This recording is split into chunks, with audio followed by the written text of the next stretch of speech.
Hello. 6 episodes in. Welcome. Happy to have you back. Welcome back to Candlekeep on the road to Avernus. Bill, our newly christened social media manager, is in our upper corner there, playing the role of Filmer Toggle Sprocket. The newest addition to this group, Mr. Dean Briley, playing Kiernas, the Hell Rider. Kiernas? God damn. Our Discord dictator, Elliot Herbert, playing Samson, the Barbarian. And our main man behind the uploads, Cole McGinley, playing Ryland the Sorcerer. That's me typing on the keyboard. Oh, I like that. I'm your Dapper director. Dungeon Master, I guess that's it. Stretch the Smith. Remember, folks, if you like what you see here today, please subscribe, like, comment, enjoy the show. So what Dapper disaster awaits today? What kind of devious debauchery should we prepare for? What devilish deals and deadly desires will we find as we continue our descent into Avernus? We begin in a land known as Exandria, where a bard is still continuing his tale on this frigid wintry night. The group met a strong woman with a half-elven companion, Rhea Metalhorn and Kiernas. I think he calls himself Kiernas. I'm not quite sure, but it's... Regardless, they claim to be members of the fabled Hell Riders, on a quest to rescue Elturel from whatever ill-fate it had met. They came searching for clues, starting at the Van Thamper Villa, where they came across a mysterious shield and a puzzle box that they believe holds some sort of secret to what is happening in Elturel. Valster Fisk, a prisoner they rescued after killing Duke Van Thamper, offered aid in a tiefling woman named Silvira Sevegus, who could be found at Candlekeep. After regrouping with the one-eyed Captain Zodge of the Baldur's Gate Flaming Fist Guard, the group was offered safe passage out of Baldur's Gate by Commander Portier. On the road, Rhea shared the tale of the Hell Riders, hoping to inspire some bit of championship in everyone's heart. After making it to Candlekeep, they gained access by offering an old volume in Rhea's collection that she had found at the villa. They went straight to meet Silvira. And that's where we'll begin tonight's session. So you approached as you went up the stairs, winding up into the tower. You went in. Came across a woman. Tiefling woman. Long red horns wrapping around her head. Black hair slicked back. Wearing a ruffled, puffed tunic. High collar. And the room smells of a musk. You know, an old library smell, if you will. It's clear that this is her study. Equipment lays everywhere. But she looks at you straight away.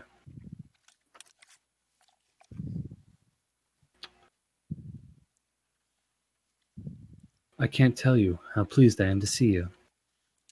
What have you brought me?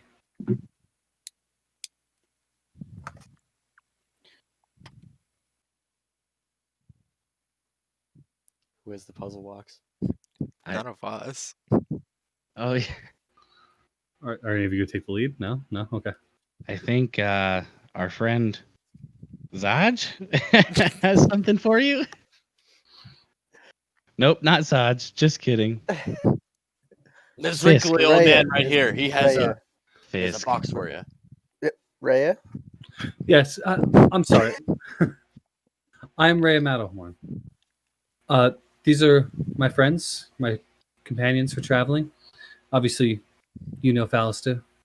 The small man, his name is Fillmort. Short, not small, but thank you. I mean, it doesn't matter. I apologize. The tall, slender man, he's Ryland. Hello. Wonderful library you've got. Why, thank you. Amazing collection. I'd love for you to check it out. We have business to attend to first.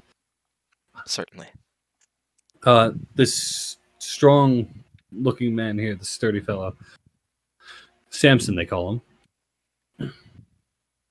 And finally, my traveling companion, the one that's been with me the longest, Kiernas. We call him Kai. Pleased to meet you. Well, I'm sorry.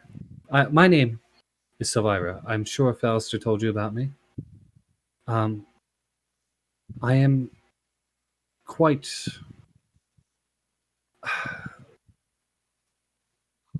knowledgeable in things regarding the outer planes, if you will. Falster sent me a message. He said you found some sort of infernal box. Is that right? Right? We did. And she hands it over to her, presents it out from her bag. You see this puzzle box. It is small. It's probably only maybe 3 inches by 3 inches. Each side is adorned with different infernal symbols. Anyone who reads Infernal would recognize them as just old infernal runes, not necessarily letters, but just some sort of rune, ancient in nature. Her eyes light up immediately as she sees it. This gold trimmed box with the black sides and these golden symbols on them. She stares at it and grabs it. She looks at it and looks over at her spindly little demon sitting on the table next to her on a skull. This is what we've been waiting for.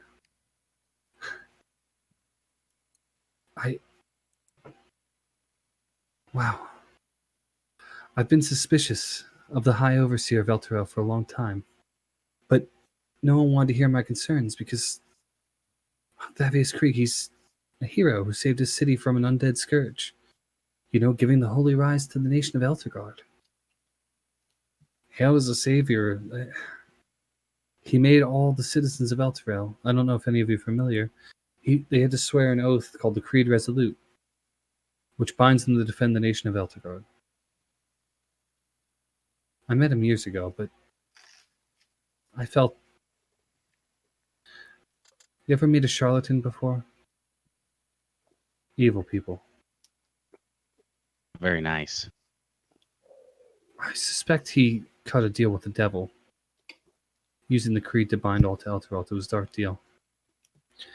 I wish to prove my theory, and I believe the evidence that we need is right here.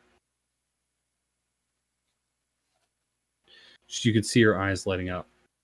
She looks at you and says, "Now, I've made quite a few of these myself.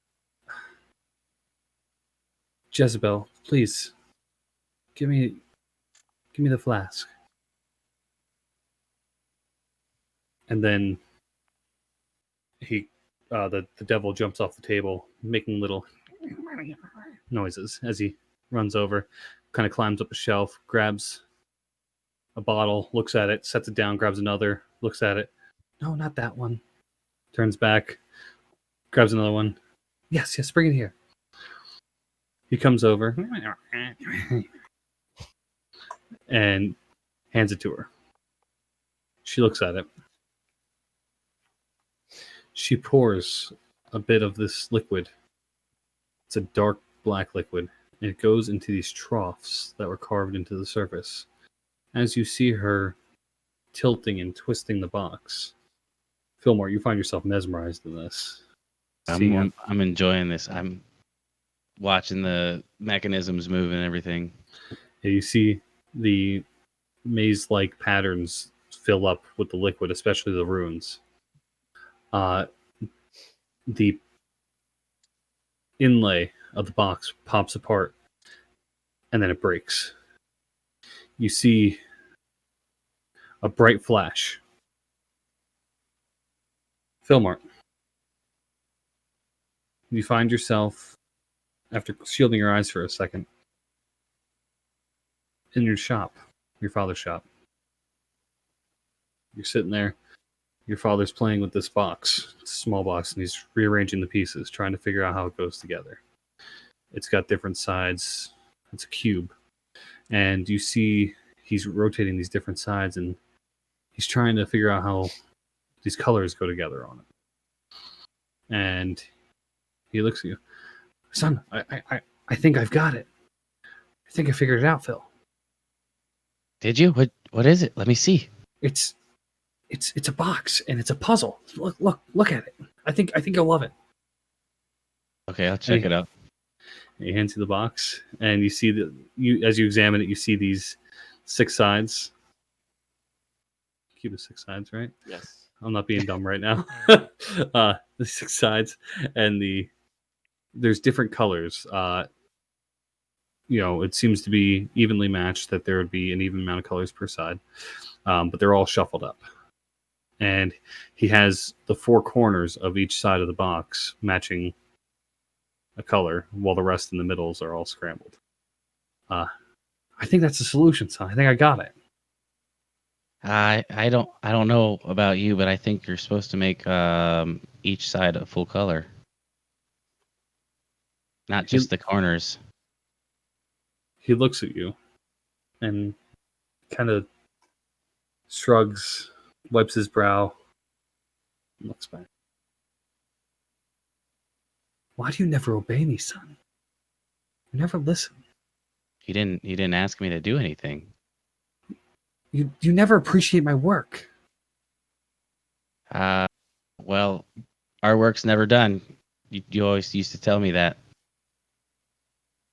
Your work is a joke. Everything you've done is a joke.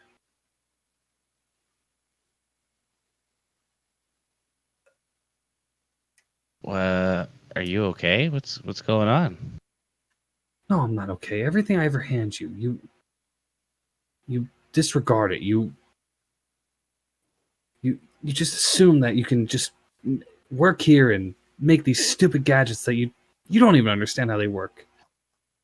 You failed, son. Everything you've ever done. You got bullied in school because you were no good at anything.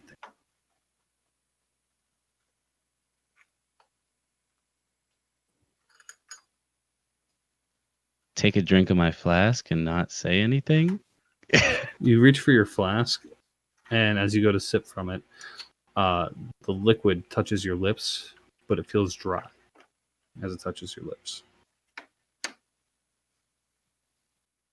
Like it's not like there's nothing in it, or The liquid touches your lips, and your lips feel more dry.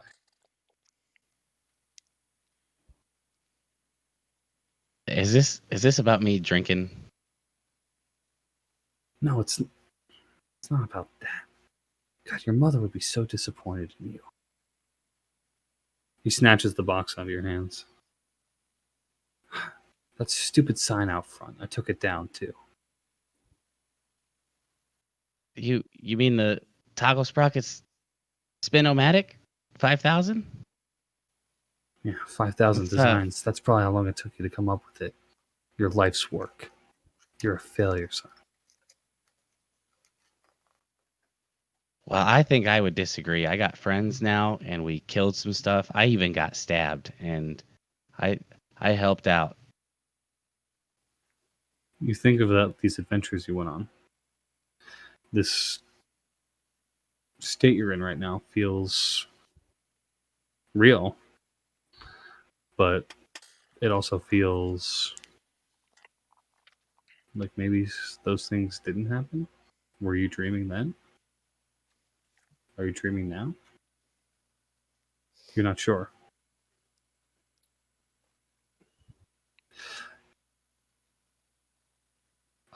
Roll me a wisdom saving throw, please.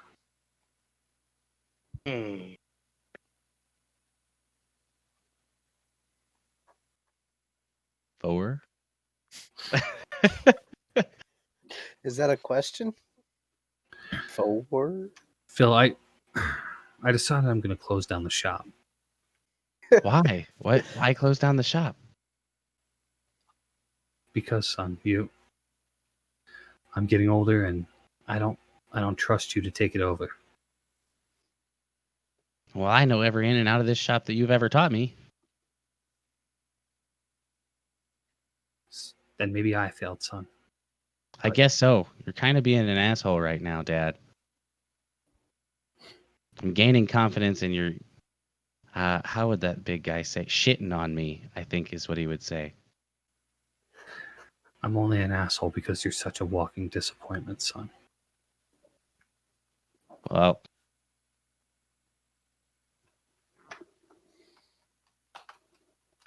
I'm sorry you see it that way. I can do better. That's what you said last time. The client collection specialist. Wasn't that it? Yeah. You made that stupid sign. We got more Word. business. Yeah, you drew people in and they didn't buy anything you ever made.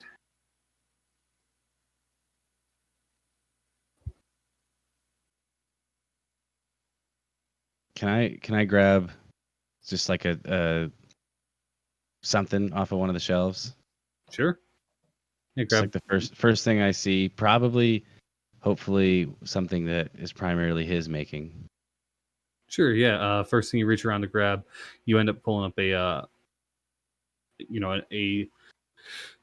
it's a small it looks like another puzzle type thing, and it actually twists together. It's a interlocking design that kind of twists together these spiral patterns, almost like a DNA look, but they interlock together, and the only way to loosen it up is actually to push it together, and this metal springs together and then pops out. And well, what do you think about this one? That's a work of art, son. That's real puzzles. That's real challenges. Not these things that you come up with, these toys that don't work, these gadgets that sometimes fail. I don't understand why all of a sudden you're being kind of a bully. I'm not really a big fan. Never really been like this before. I'm a man now. I'm like 45 now, so you can't talk to me like this. You're the same scared little boy you've always been. I'm gonna throw the toy at him. Rip his dick off. He kind of, Twister.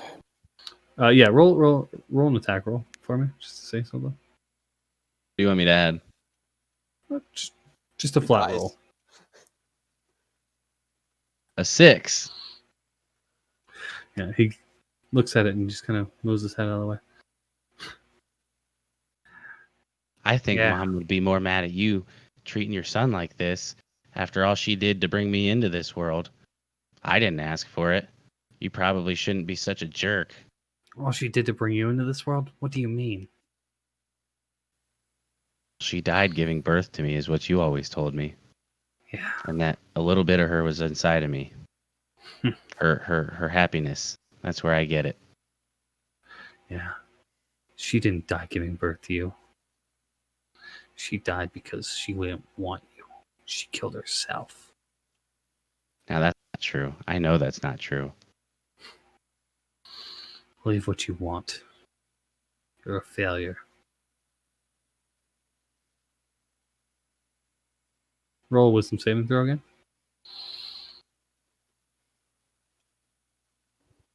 That's better. 18. He says that to you, and you kind of turn, and another flash kind of comes over you. You look up, and you see the puzzle box in Savira's hands, and it's kind of open now. She's kind of floating it in the air with her two hands up. There's a swirl of magic surrounding it, and the runes seem to be dancing off the edges of it. Ryland, you're staring at these swirls of runes kind of coming up off this box. As you're looking at it, you feel this darkness creep over you as the colors switch from red to purples to blacks and back up. You seem drawn into these colors. You feel yourself in the arena. Your brother's about to fight. Your dad's sitting next to you.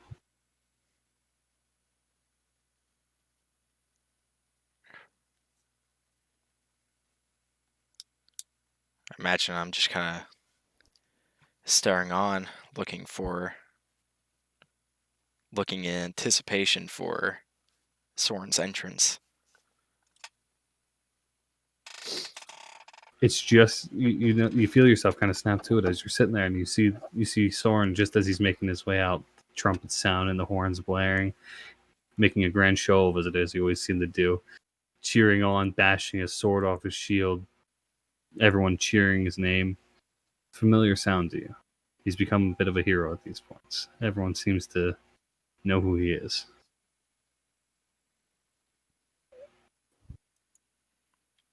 Then you see his opponent walk out. They announce, and the challenger, Gamlin the Quick. And you feel a familiarity, but it's not coming to you. You kind of remembered him from other fights, but you remember that he was kind of nimble. Every move seemed to be precise. You hear everyone cheering him on, cheering Soren on. You hear the cheers as their blades clash multiple times. Your father, why can't you be more like him? Why can't you be a hero like him?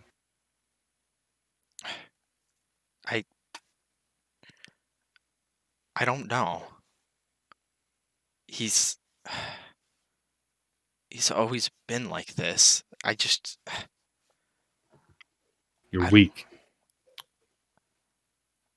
I know.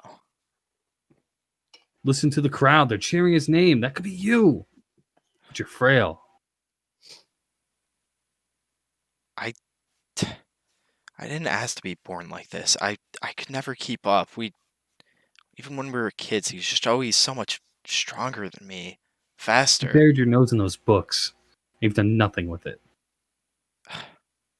I'm doing my best with what I can. I'm learning. I'm becoming really good. Yeah. Good like your brother. Everyone's going to be cheering your name in no time, I'm sure. Yeah. We're Listen to just him. different. He's making a fool of this small man. Look at him. He looks like a champion out there. Something you'll never amount to. I mean, I know, but I could do other things.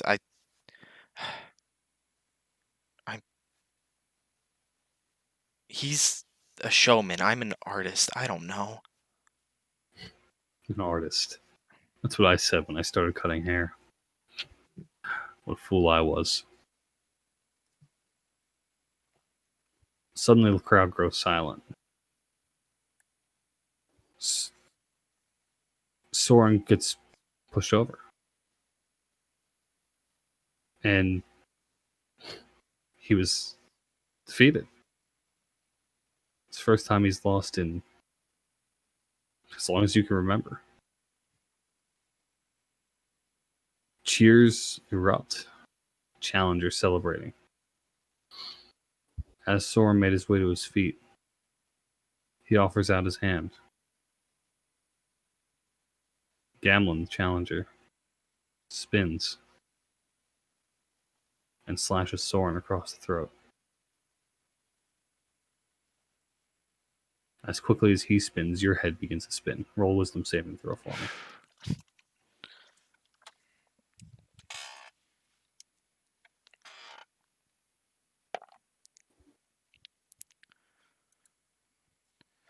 $10? You have this feeling like this loss is something that you experienced before, but it's not. It's new to you still. It's still very overpowering. You feel this immediate surge in your heart as you see your brother's blood start erupting from his neck. He drops to the ground.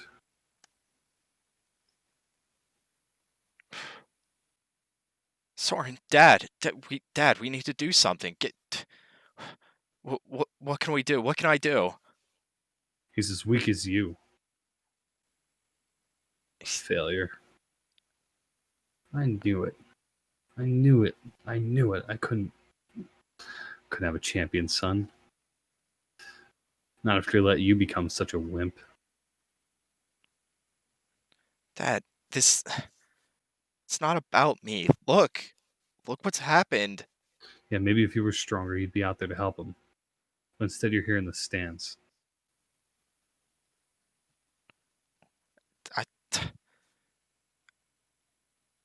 Maybe you're right. Mom always said that the arena was no place for me. Apparently, it wasn't a place for your brother either. That's not true. He was the best. The best was just bested, son. I'm as disappointed in him as I am in you now. You both failed me.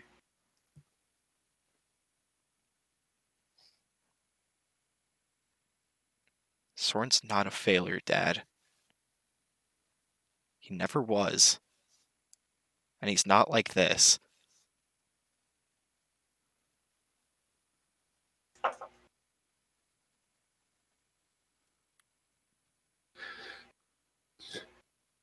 Not a failure. Yeah, he's probably distracted by the thought of having to protect you longer. Always watching out for you. Always looking out for little brother. He's probably more concerned about you than he was himself. And you know what? Look where that got him. Dead on the arena floor. Roll another wisdom saving throw. 19.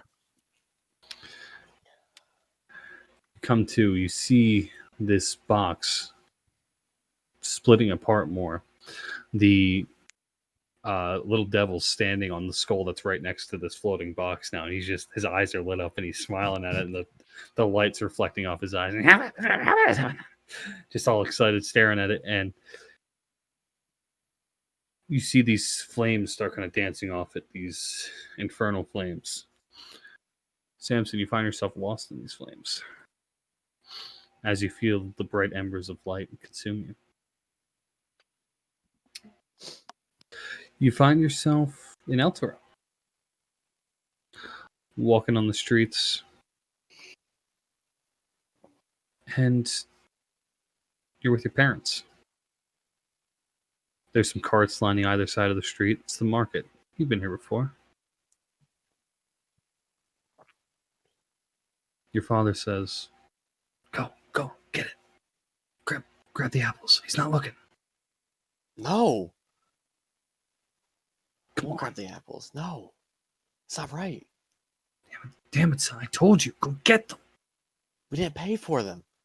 It doesn't matter. Sometimes you got to do what you got to do to survive. Maybe for you. I won't do it. You'll do what I say. No. I don't think I will. You look down. You realize something's different about you. All those years you spent training, all the muscle you'd built up, it's gone. You look down at your frail, young body. No muscle. No anything. You begin to wonder, was that all a dream?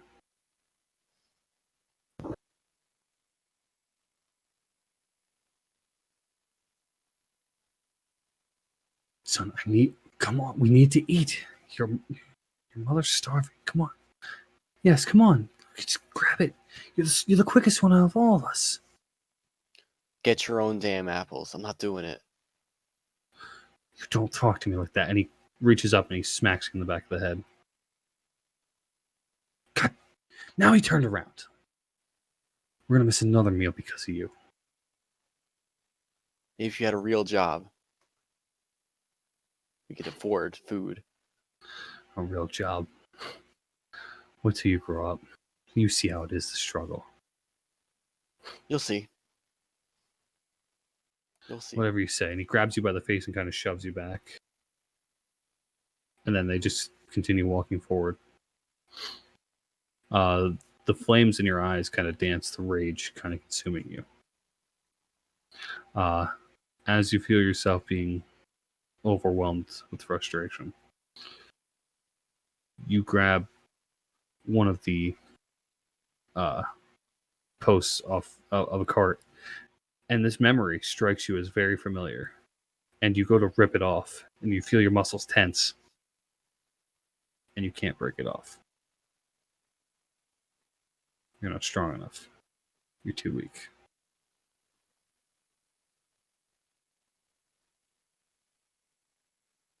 Your dad hears you struggling and turns around. Let's go, kid. I don't know what you're trying to accomplish there, but your weak body won't ever accomplish anything. Let's go.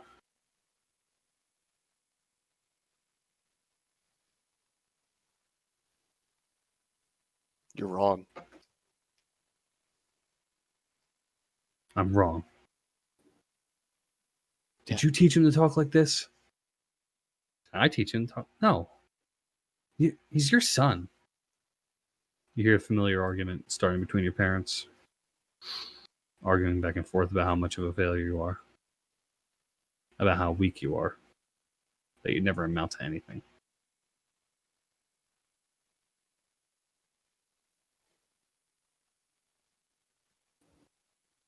You're both wrong. A man walks up to you. Ooh.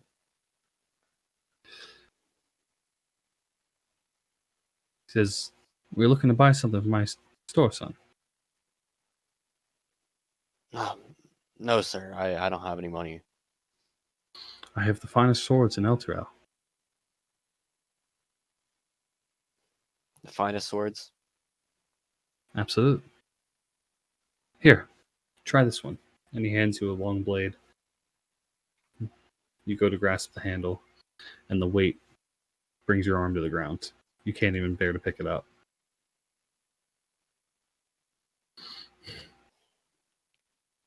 It's too heavy. Come on, pick it up, kid. I can't. Your parents weren't kidding. You are weak.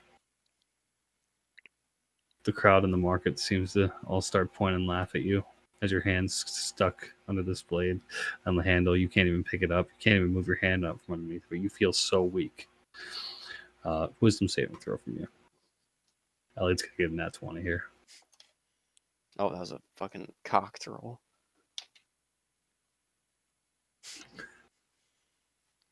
You can't even muster the strength to pick it up, and you feel everyone laughing at you.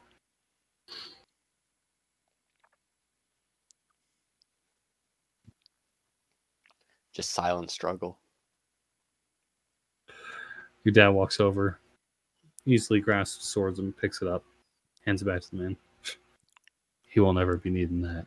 He'll be lucky to make it into adulthood. These streets aren't made for people like him.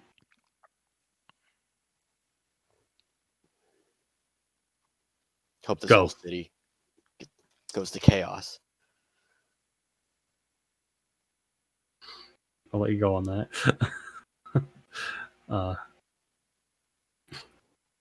If it does, son, you won't survive.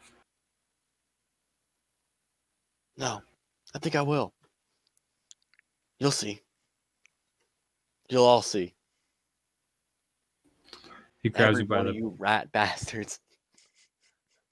He grabs you by the back of the neck and starts marching you down the street. You feel powerless as he's just dragging you along. Roll me another wisdom saving throw. Why not? Purple die. Oh my god, 2. You feel your anger start to overwhelm you. You feel yourself become more and more angry. And as this rage is burning up in your heart, you start to try and struggle away from your father. And the rage is just unrelenting. You feel so furious inside. And there's nothing you can do about it. You just start swinging and kicking and throwing your arms. And your father just drags you along harder by the back of the neck, just forcing you forward to keep walking. If you stop kicking your legs to walk, he just starts dragging you along.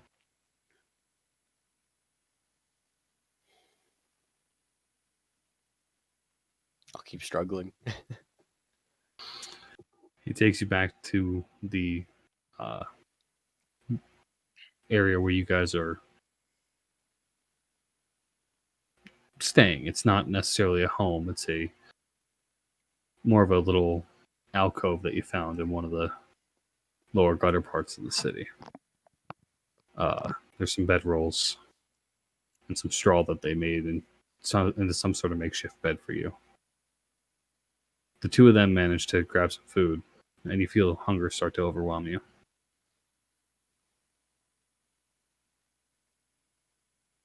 You ask for some food, and they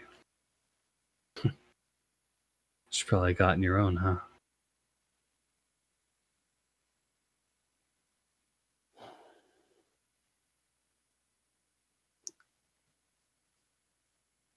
No. Guess you're going hungry. And they laugh at you again.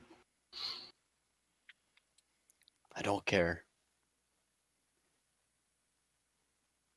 I like how you're struggling through this. So roll me another wisdom saving throw. I'll take it.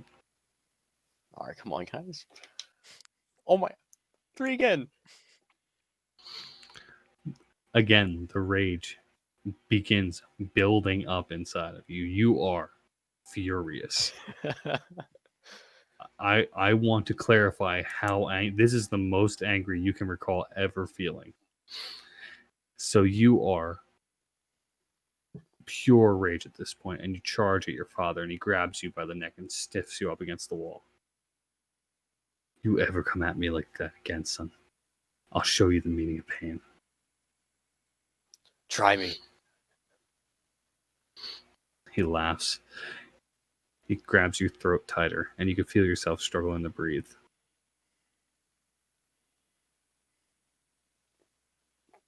I can't breathe, so it's like no words can come out.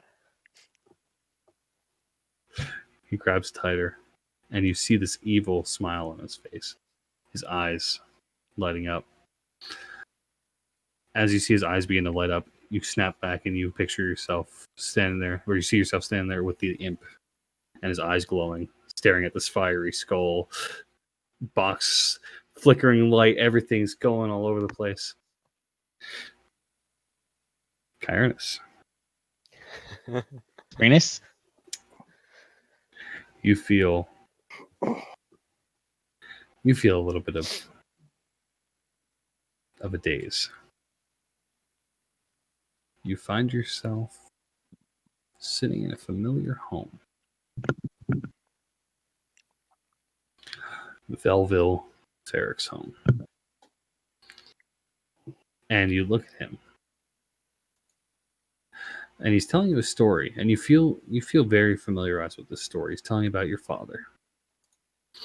And yes, then the Hell Riders, they marched on to Avernus. And your father, his chicken that he was, never made it in. He stayed back, ignoring the Hell Riders, leaving them to struggle in their own battles.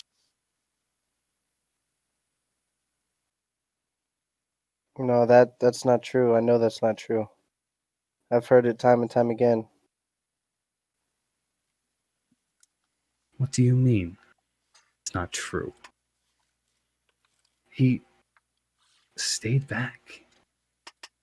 He was a coward. Your father was the biggest coward I knew. No, I don't believe you. Why would you even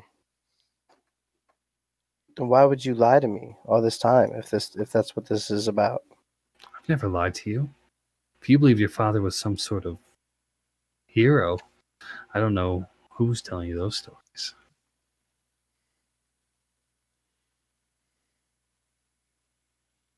Where is all this even coming from? I don't understand. If he was such a coward, then why is there all these stories about him, about how great he was? What stories? Stories of me? How strong I was? That wasn't you. There's no way. Your father? You think he was strong? That call back to battle he got? That wasn't battle. He was frail. He was weak. He was killed on the streets by a common thief.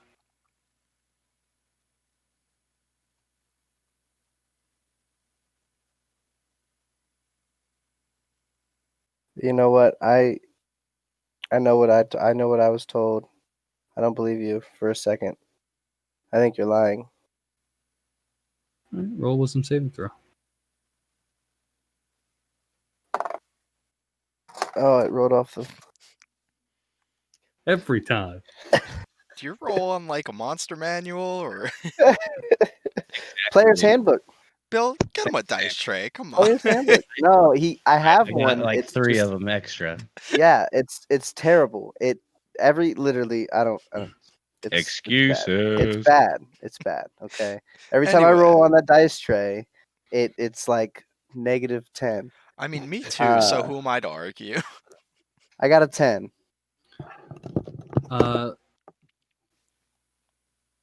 You know the stories that you're thinking of, but they don't resonate with what you're being told, and you are finding yourself doubting what you feel you already know. This is an old trusted man. This is the man that raised you. Velva wouldn't just lie to you like this. Listen, anything that you were told about your father being strong, I'm trying to tell you now. You're old enough to know the difference. Then why does it even matter? If I believe what I believe, why does it matter? It's not going to affect me in any way now. The only thing that you're going to do is just hurt me. Whether it's true or not, why would you just take that from me? There's no hurt in just letting me understand the things that I understand. It's not like he can come back and prove it. He's dead.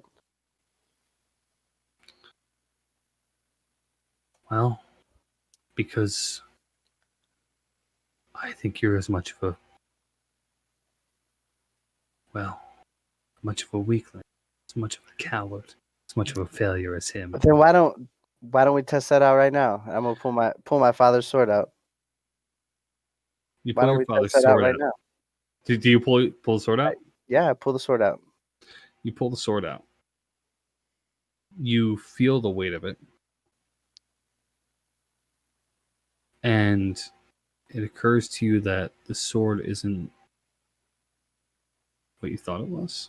It's not as sturdy. It doesn't feel as strong. It feels very light, actually, in your hand. Almost flimsy in a way. He looks at you and says, "Yes, prove it to me the same way you proved in the arena how tough you were."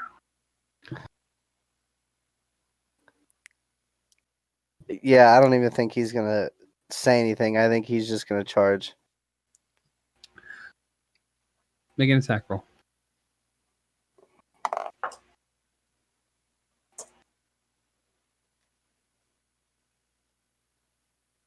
Oh, come on. 16.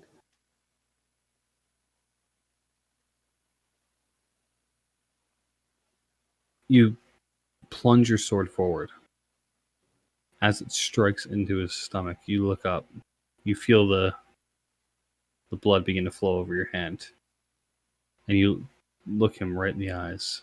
And as you pick your gaze up, you see Narina standing there, mouth open, begin bleeding from her mouth. Blood trailing down the side of her lips. Roll a wisdom saving throw.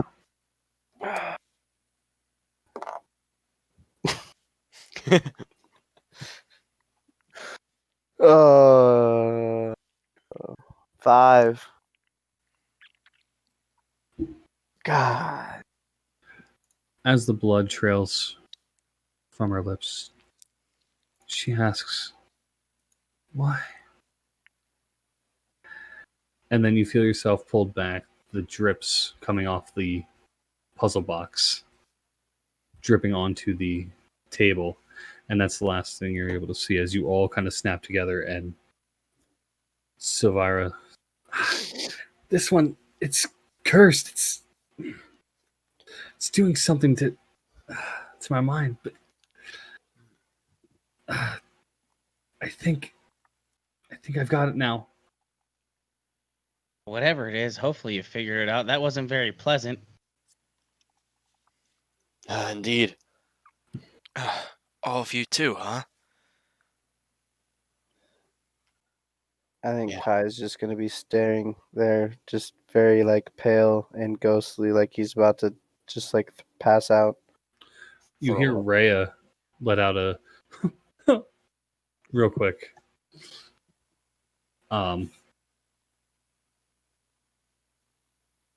The runes begin circling around on the chain links, and the chain links pick up. Who can read Infernal? This guy.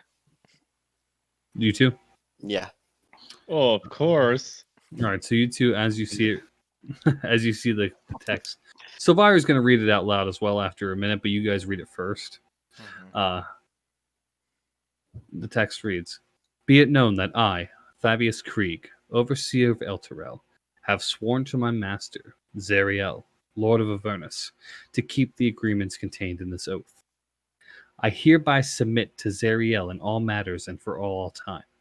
I will place her above all creatures, living and dead. I will obey her all my days and beyond with fear and servility. I recognize the dispensation of the device called the Solar Incendiator, hereafter called the Companion. In my capacity as the High Overseer of Elturel and its vassal territories, I acknowledge that all lands falling under the light of the Companion are forfeit to Zariel. All persons bound by oath to defend Elturel are also considered forfeit. I further recognize that this dispensation will last 50 years, after which the Companion will return whence it came, taking Elturel and its oath-bound defenders with it, if that is Zariel's wish. All this is my everlasting pledge." Rhea steps back, drops to the floor, and screams.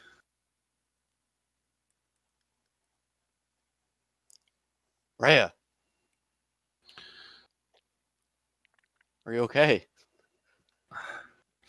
I'm bound by the creed. It is my duty. It is yours too, Kai. If Sarah wants my soul, she's welcome to try and take it. Yeah, Kai is still just in shock as to what he just saw. He probably didn't hear anything that just was said. He's What do just frozen. He's frozen. What do you mean you're bound? What does that mean? The creed, resolute. I told you about this. It's the Oh. creed that we swear to become Hellriders. It's our duty to protect Elturel.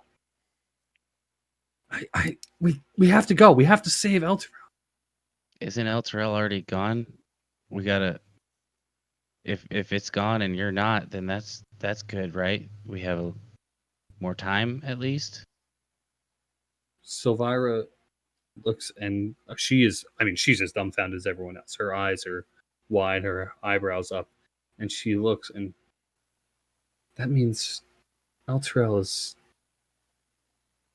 in Avernus.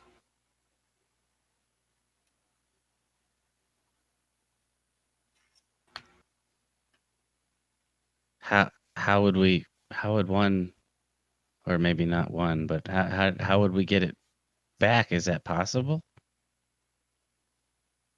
Rylan, don't you know stuff like that? I don't.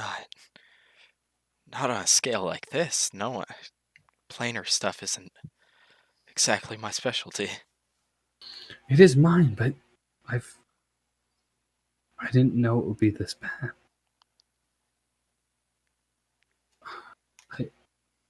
Hang on. And she's going to walk over to one of the bookcases and just start sifting through it, looking for a book.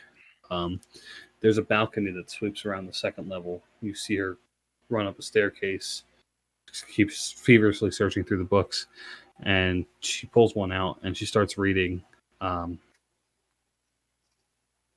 reading about it. She brings it down and she kind of is flipping through it. As she looks at it, you see the back of the book, in the cover side of it. It just says the 9 hells, and she's reading through it and she's trying to find something, and you see her feverishly pacing through it. You said you like books, right? You? Yeah. Looks at you, Ron. There's something around here. The power of Asmodeus. It's something like that. See if you can find it. Yeah, right away. Can I help? I'm a fan Sure. of a good book too. Yeah, please. Everyone search around. I need that, and there's no. It was given to me, and I don't know where it came from. It's something about Zariel too. These books just showed up one day, and I don't know where I put them. Something about Zariel and something about Asmodeus. Please search around for them. Is there any kind of sorting system in place here? No. Okay. I've been to a lot of libraries. No. None quite like this. Yeah, that's my problem too. I get so entwined in my studies, and I throw things everywhere. They could be anywhere. The Dewey Decimal System. You ever heard of it? No, I can't say I have. Excellent sorting method. You'll have to teach me about it some other time. This is urgent. Yeah, Alright, I I'll start imagine looking. I'm like searching for the power of Asmodeus. Phil, are you going to go around looking for the book on Zariel? Yes. Yeah. Well, anything really. Okay. Any of them that she mentioned. You can roll an investigation check, but that's more just for speed than it is for the fact of whether or not you're going to find it. Is that for both of us? Yeah. That's a 23. God damn. Uh, Mine's a 20, unnatural. Phil and Ryland, you both within like a minute, you start looking around, and you don't even have to start looking on the shelves. They're both black books with gold inlays on the cover, sitting one on top of the other, and you both kind of just reach, kind of slap each other's hand on top and See, pull them apart. you're not the only book lover here. You We guys should have a bring them chat over to about her. that sometime. Favorite books and all that. But Oh, of course. more importantly, All right, flip through them. There's something in the Asmodeus one. There's something about infernal contracts. Find that, and the one about the one with Zariel. It's got something about the companion in there. Please search. Before like actually searching, has the book and he kind of it's like fresh. He's just like and then just starts thumbing through it. Yeah, so you guys are able to find pretty quickly what you're looking for in there. Ryland, your book speaks about. Wait, were you looking for the one on Asmodeus or Zariel? I was the Asmodeus one. Okay, so you find information on infernal contracts in this book, which is what she was asking you for. Mm-hmm. So your quick skim, because you are able to read very quickly.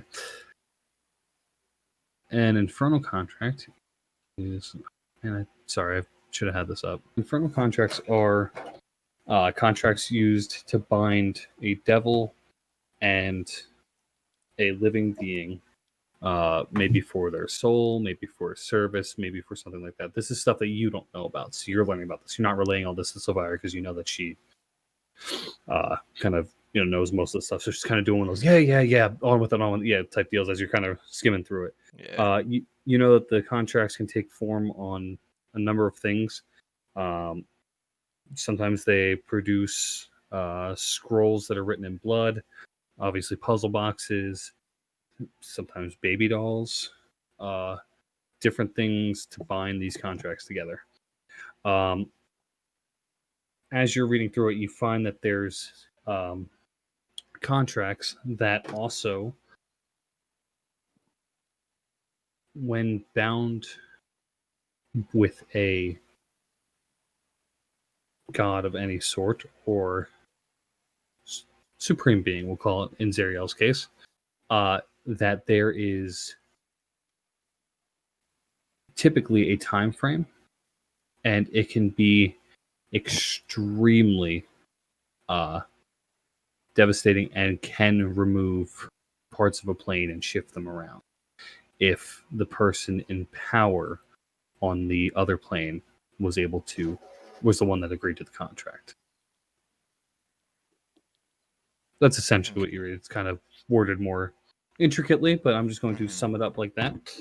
I'm assuming you'd relay that to her, right? Yep. All right. Yes, yeah, that's good. So Krieg could have. Man, that's what I was afraid of. Krieg could have sacrificed Elturel. He could have done that. Oh, it's horrible.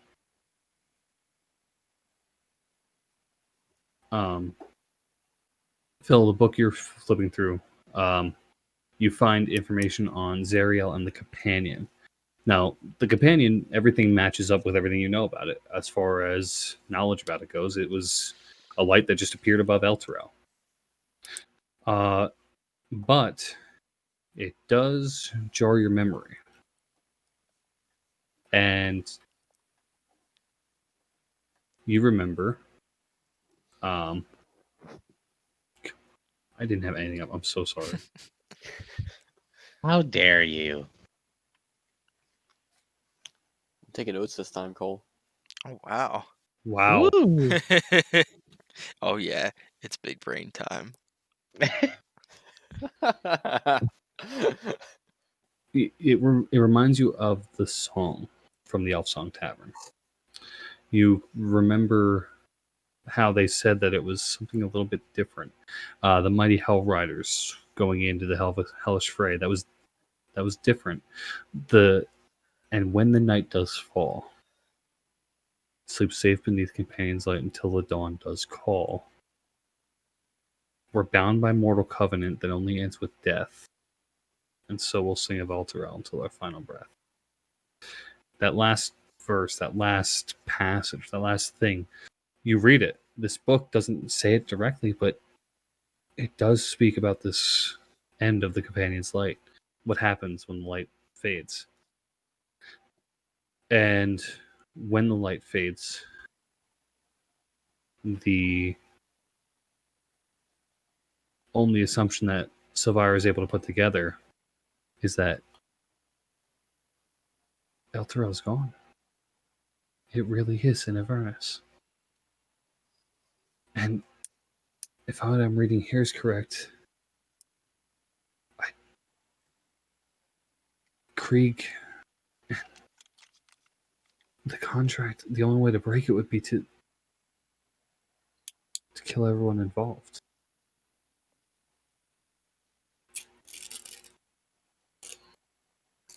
Everyone Or- involved? Like, including Zariel?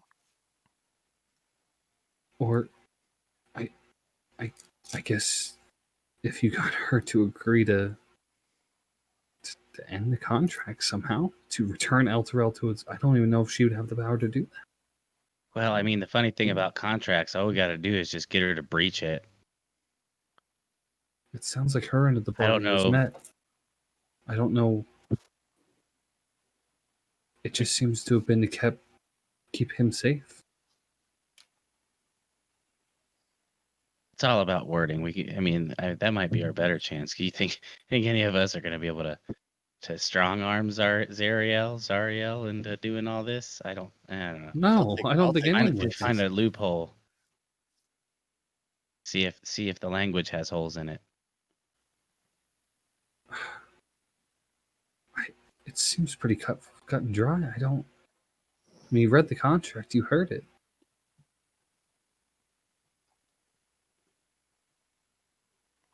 What if you just rip it up? Doesn't that kind of I don't think it's that kind of contract, man. get rid of the contract? It's bound by much more than that. Gotta find a notary public first.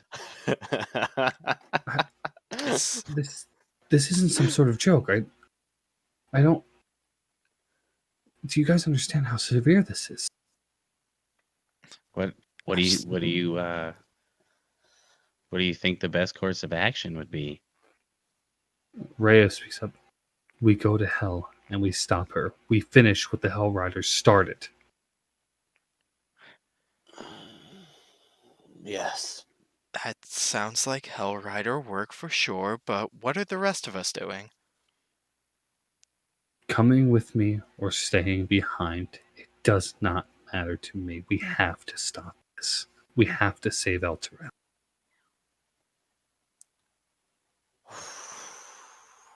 I mean, definitely want to save old home. Who cares? You're about from El Elturel? Terrell. Yes. Your family. They're probably in hell. Yes. You should save them.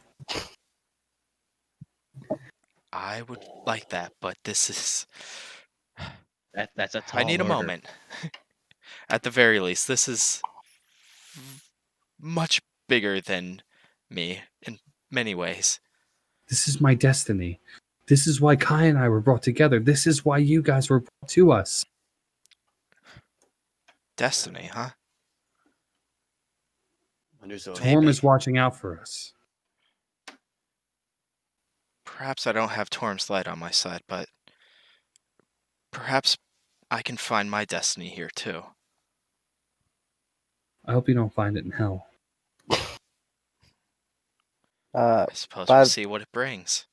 by the way, Kai is still very much so stuck, just replaying this over and over in his head. What he just saw, still just staring straight ahead, has not moved a single. You don't even know if he looked. He doesn't even look like he's breathing at this point. Hey, Rhea buddy. will turn to you, Rylan, and before she looks over at Kai, and well, if you find it in hell, then we really were brought together for a reason, and hopefully we can figure out why. Yes. Damn it! Get yourself together, Kai! And she slaps you as hard as she can. In the That's what face. I've been waiting on. I've been waiting on somebody to smack me in the back of the head. It's right across the face, gauntleted hand and fine. all. Ooh. Oh man, what happened? Were you not paying attention? I just killed the mother of my child. What? And my child. Get a hold of yourself. Smack him. Stop doing that. I had to roll a d4 for that. Flame damage. Oh yeah, straight up. You didn't specify. You could have used the other hand, right? It's The- on both It's hands. on both of them. Both hands. Flame gauntlet. That's 4 points of damage, actually. So Ah, Oh, but yeah, you feel as he slaps you, you feel the sear across your face, and you guys look and you see this red mark right where the hand was of That's what you were saying. Samson's gauntleted I don't hand. know if we need to do that. Hey, but, maybe take it easy on the new guy, huh?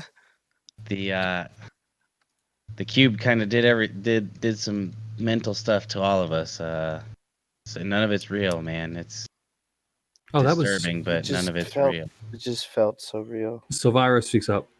That could have been very real. If this is from Zariel herself, I'm not saying it is, but it could be things that either you feel deep down inside, or someone, or somehow people see you that way. Well, that's not very comforting. So this is gonna happen more. Oh, If this happens more, I'm out. I can't take much more of that. That's Ray would say, Kai, this is your duty. This is what you signed on for. I don't like the head stuff, man. I could take more. You're strong. Kai, you're stronger than this. All of you are. Even you, Phil. You've got a big heart and a little body. I wouldn't. I mean, thank you. Short, not little. But yeah, this is a lot. like Rylan said, I'm just a guy that works at a tinker shop. I don't what do I have to do with this? I don't do We were what brought together for something.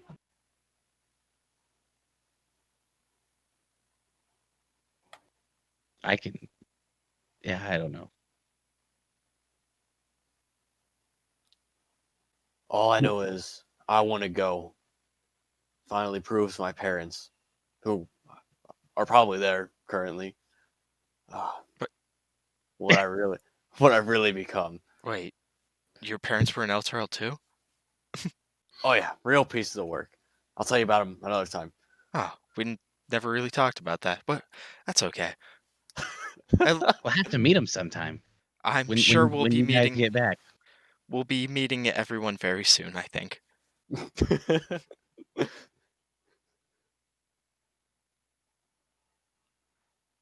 So, Well, there's no time to waste. How do we get there? actually, I think maybe there are some preparations to be made before we head there, right? Yeah. Speaking of this thing on my face now, I'm gonna cast Cure Wounds on my face. Zoom. Yeah, so you guys I see mean, this. do I even need to roll because it's 1d8 plus 3, and I only took 4 Yeah, you points. can't So roll it's- below that. Yeah, So. yeah, you're yeah. good. Okay. So, yeah, you kind of you utter a prayer and then you put your hand over your face and you feel the burning, singeing feeling kind of fade away.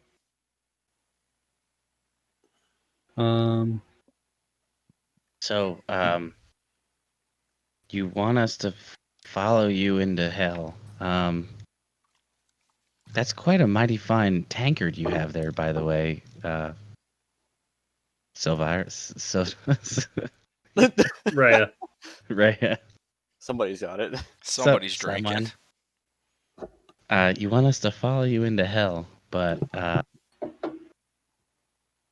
like when now? Do you have to alert somebody about? Is there like forces that you're building up? Surely we can't go in here with just a handful of people. Well, the Hell Riders were all in Elturel when it vanished. Right. Maybe Still can think they'll regroup? be on our side? We might be able to regroup with them in Hell. Yeah, but do you think they're still for the cause? I suppose. I hope so. I don't know. If this Zariel being can move a whole city, I mean, I feel like converting its populace might be something it would do as well, or try. And that contract sounded pretty explicit about the binding of those meant to protect. Did I think that includes me and you, Kai? But you guys don't does. feel anything, right? Is it maybe something that happens when we get to Elturel in its new location? I don't know, but we have to. We have to stop this. Whatever it takes. I agree. Yeah. And our best chance is getting to Elturel and then finding out what we can do from there. So, Do you so are we Viral gonna, will speak up at that point. Sorry, go ahead, Bill. if we're gonna be going to Elturel, would we be able to make a brief stop in Baldur's Gate? Any chance, or is that a little out of the way? Sylvar would say, well, I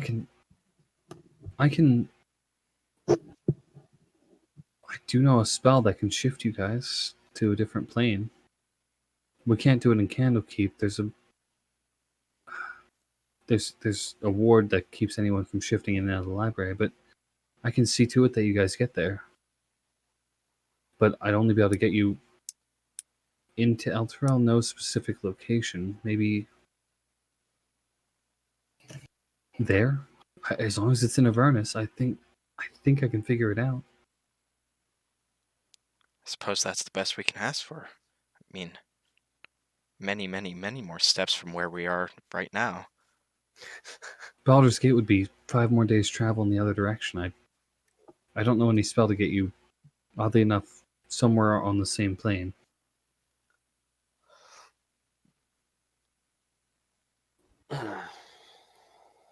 Is it that What do you need important, from Phil? Baldur's Gate? I mean, yeah, no, it's fine. It's not Some of our resources in the library might be able to help you. Is there something we can do? Is there a way to communicate with someone over a long distance? I can send a message. I basically didn't really get a chance to say goodbye to my dad before we left. We kind of just left. Yes, It's not important. I'll be back to tell him anyways. It's okay. It's true, but I may be able to help you. I can cast a message. Yeah, that would be outstanding. What?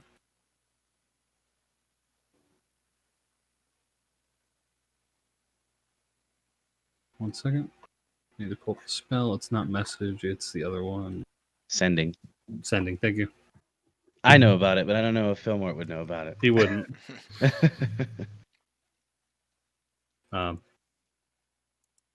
Yeah, I can try to send a message for you. It'll take a minute, but I can send it, and hopefully they answer. I can get something from you for you. That's all we got at this point. I would really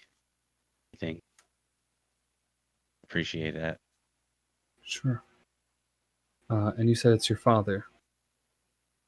Yeah, Felton Toggle Sprocket. Where would he be? Kind of looks like me. In Baldur's Gate, in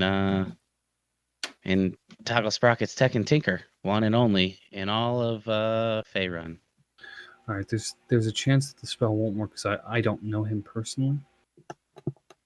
I don't know. I can maybe help direct you to where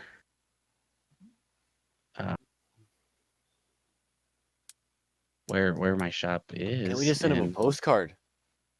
I would say, if you want to use a spell slot, you can guarantee the success of the spell. Sure.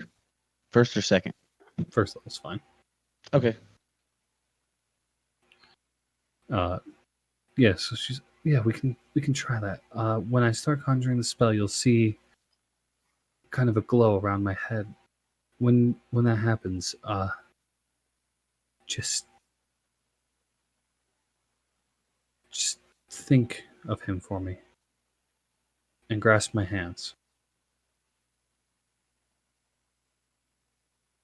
Will do. All right. She grabs a piece of wire, a little piece of copper wire, and she begins conjuring up the spell. And you see the copper start burning at both ends, and this glow begin to form around her head. What do you want to say?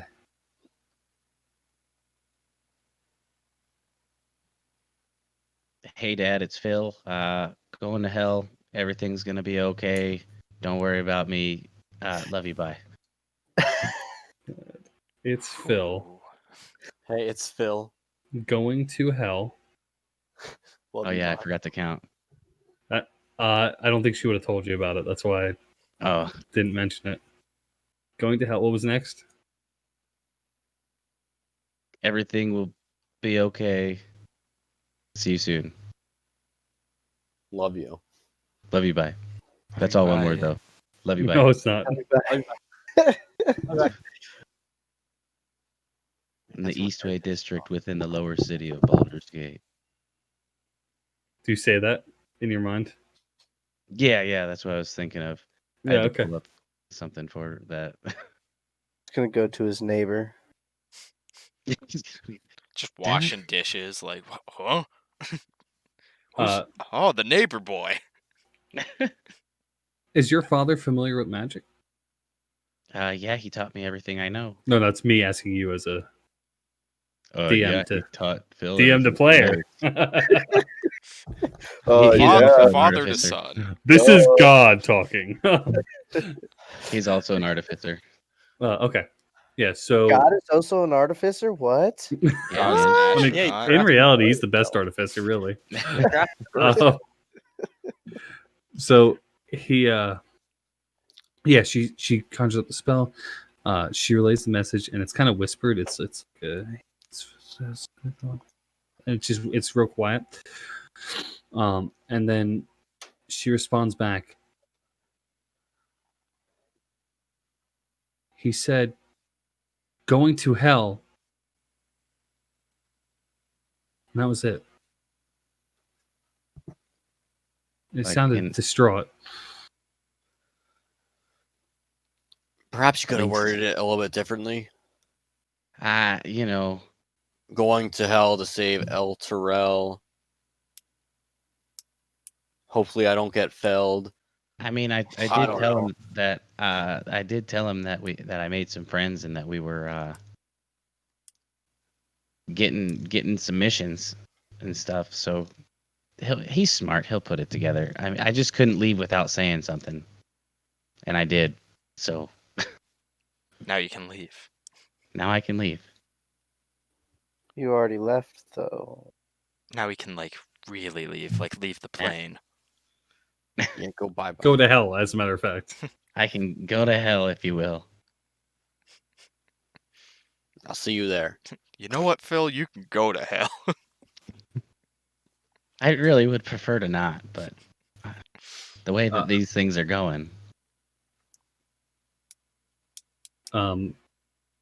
Samson, Yes, sir.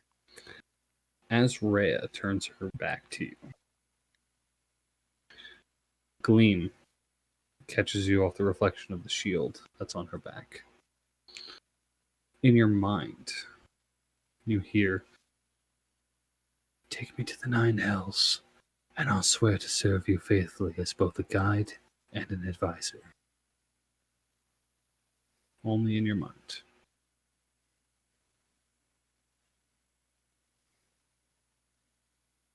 What? "Take me to the 9 hells, and I'll swear to serve you faithfully as both a guide and an advisor." Who? Who speaks to me? You all right there, man? "I do, the Hidden Lord." Yeah. Sam, are you okay, bud? Yeah, I thought I was hearing something. We're good though. Yeah, we were all just in the middle of a conversation. No. "Will you Unrelated. take me with you?" No, we're good.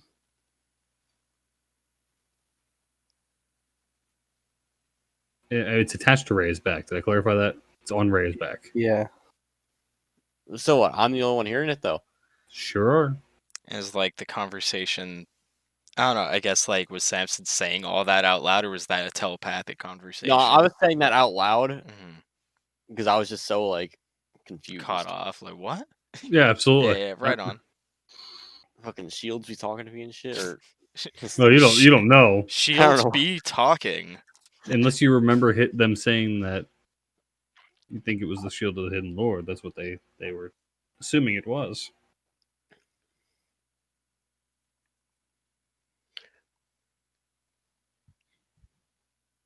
Rhea, your shield. Yeah. There's something wrong with it.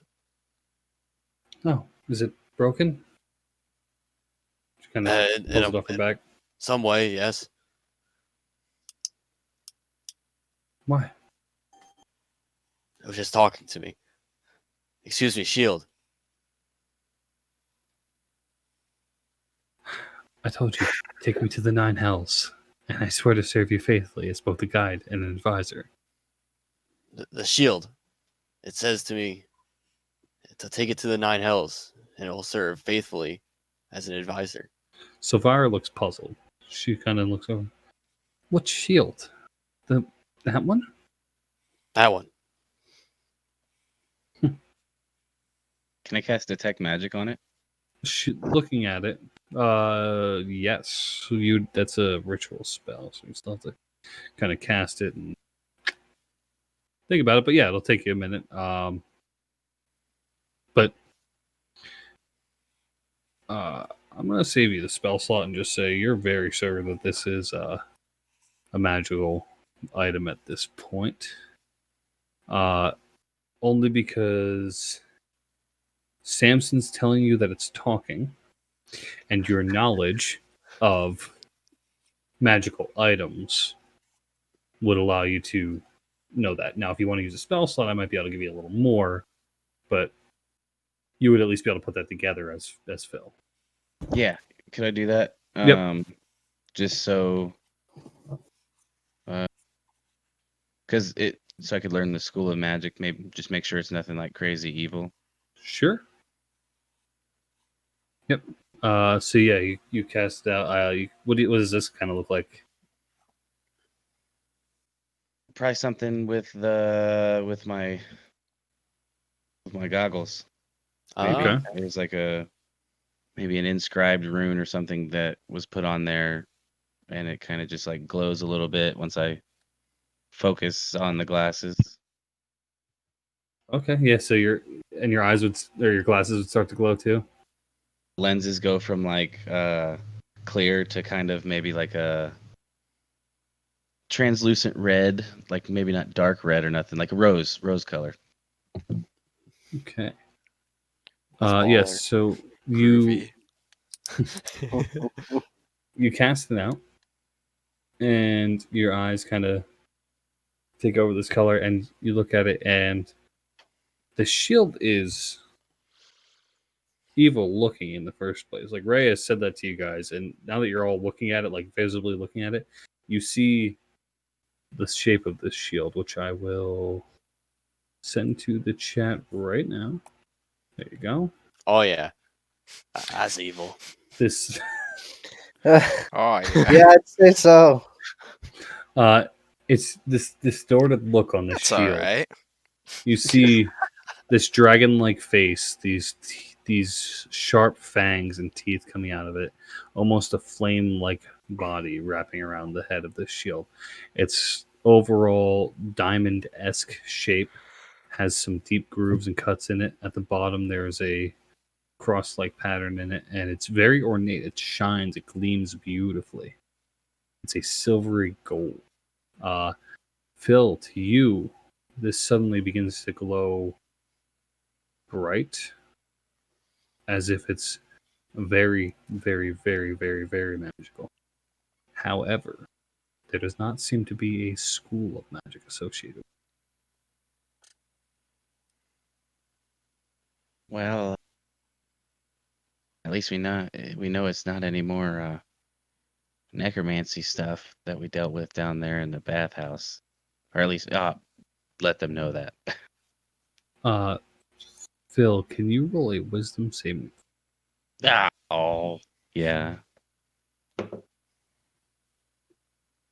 14. You're not affected by the shield, but as you almost feel like it notices you casting a spell on it that allows you to see it. And you feel this overwhelming feeling of dread, like you're afraid of it. Like you kind of regret casting the spell. But it doesn't overwhelm you. It's a strong feeling, but you're able to take a deep breath and kind of, all right, it's just a shield. Like and you kind of realize whatever the shield is, it's very magical, but it's not very powerful. You're able to sense that after taking that deep. Well, if this thing's talking to you, Samson, I guess just if it sounds a little evil ever, you should let us know, because you just never know what it could do. Silvira is going to speak up at that point and say, I think I know this shield. They call it the Hidden Lord. It's a symbol of good's triumph over evil. Gazing at such beauty, though, you could easily overlook the terrible force bound within it. Gorgoth, I believe, is the name, though it calls itself the Hidden Lord. It was a pit fiend sent by Asmodeus to corrupt the mortals on the material plane, and it amassed such a following as to rival that of the gods. In that way, Gorgoth became sort of a demigod, if you will, and having worshippers increased his power exponentially. My, how the mighty have fallen. This shield has the power to corrupt everything around it. The Hewn family of Baldur's Gate has kept it for years now. Doubtless they'll want that back. But the shield, I wouldn't suggest goes anywhere where mortals reside. It should be locked away in an extra-dimensional space, away from corruptible souls. It'd The be really cool shields- if I could like maybe make a mundane item into an extra dimensional space.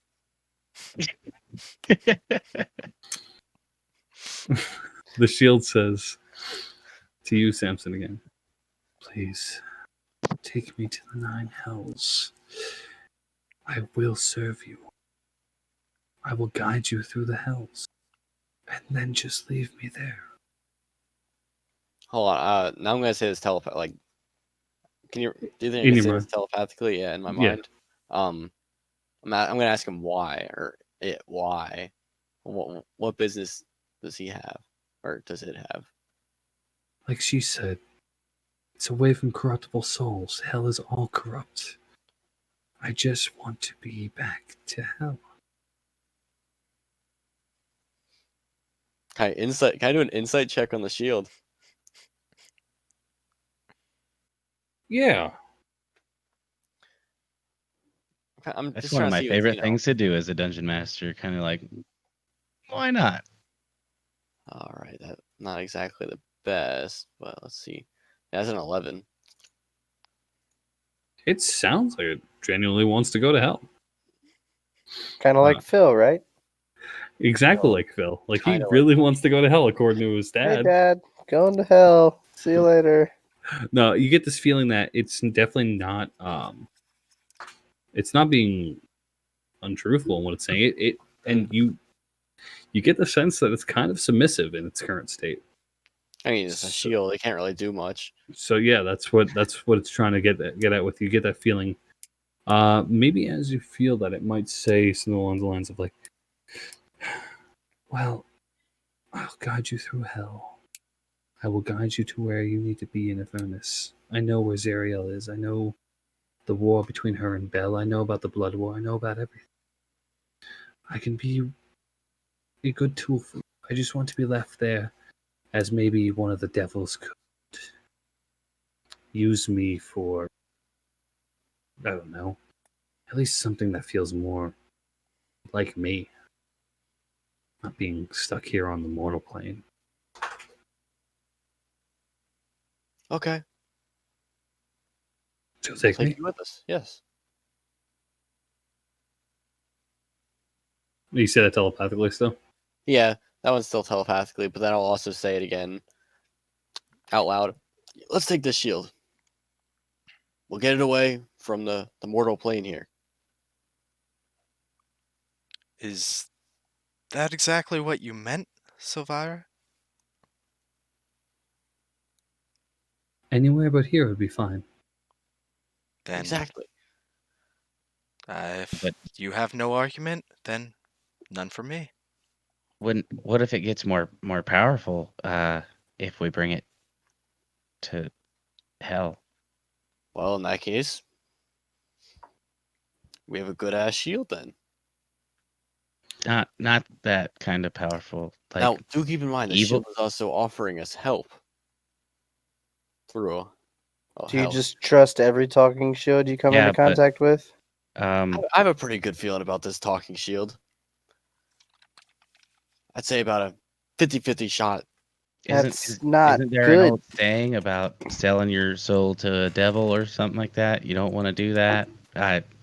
Who said I was selling my soul to the devil? I'm not saying, but it could. I'm They're not tricky. looking for a contract. You hear in your head, Samson. I look away from Phil. Hey, you! I was talking to you, butthole. Sorry, my dear friend the shield was talking to me. How many He told times me. has the shield ever brought you from unconsciousness? Well, we don't know yet. He said that he's not looking for a contract.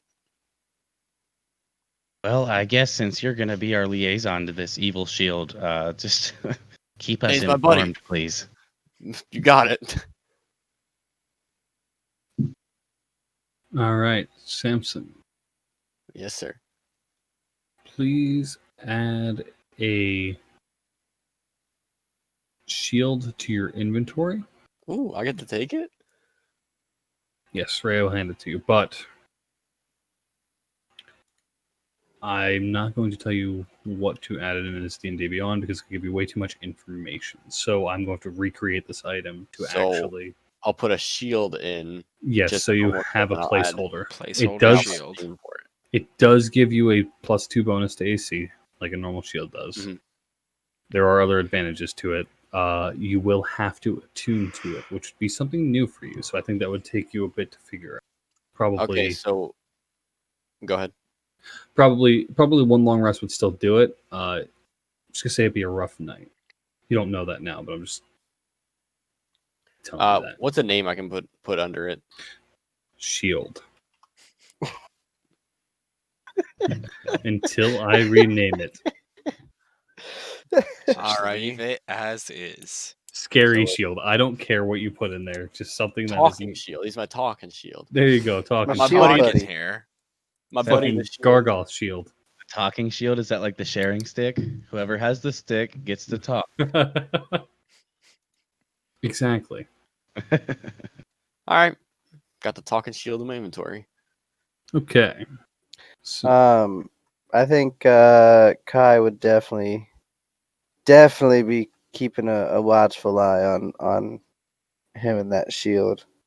Ray is going to hand it over to him. Do you kind of give her a look? Yeah, kind of. But it was more so the fact. Well, see, I know she would have had it, but I don't know if would I have ever like actually examined the shield myself. Oh, and when seen you how- guys found it, you would have absolutely looked at it and gone, huh, that's bad. We should take that. I feel like he would have been nervous having it around to begin with, but now that it's in the hands of somebody he doesn't necessarily know really all that well, aside from the 5 or so days that we've been together or whatever, Mhm. He's definitely gonna watch. Not because of him, just because if he's it's evil and he's good. I will. Or, you don't know that the shield is evil. Well, You just that's the are- vibe. Yeah. I'm Bad actually vibe. neutral, by the way. Do but, what? Neutral. Oh. Not good. But No, Uh, no. I'm good. Is what I was saying. Is Oh, my okay. my guy's like lawful good, so he definitely is against anything that looks or seems any kind of not good. All right, hell yeah. if you keep an eye on on Samson, that will be up to him to have a tell, not up to me. Right. Player versus player is way more fun when you guys cause it yourselves. Yeah, Yeah, okay. PvP. All right, so Silvira, we'll look at you and well, I'm glad you'll take that shield with you. Now, I do have something. Let me see if I can. And she'll unpin a map off the wall from behind her and hand it to you guys. 1 second.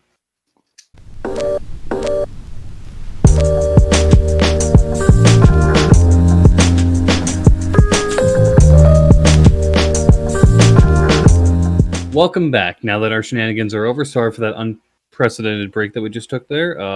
Cole's going to edit that together to make it look really good. I believe that. Yeah, it's gonna be so smooth.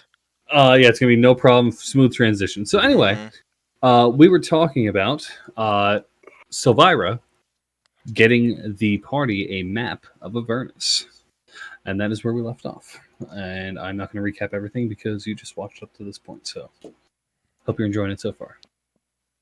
Silvira says to you guys as she hands it to you, "This map, it may not be entirely reliable.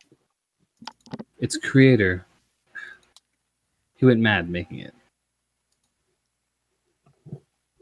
Why did he go mad? You ever tried to draw a map of hell? Fair point. I don't fancy myself much of a cartographer anyway. Not much of a cartographer. Huh? I don't Nor do am maps. I. I make tech. And very nice tech at that, from what I can see. That little invention you have at your side, it's neat. Oh, this old thing. His big iron. So, there is a tower roughly 20 miles from here. A wizard named Traxagar lives there. I can come with you to his tower, and I can use a plane shift spell to take you straight to Elturel. I believe so. And Traxagar is also looking after an old friend of mine. Someone who rode with the Hell Riders in Zariel. A history of battling devils, I think. I don't know. I hope so. I think you'll enjoy her company very much. Her name is Lulu.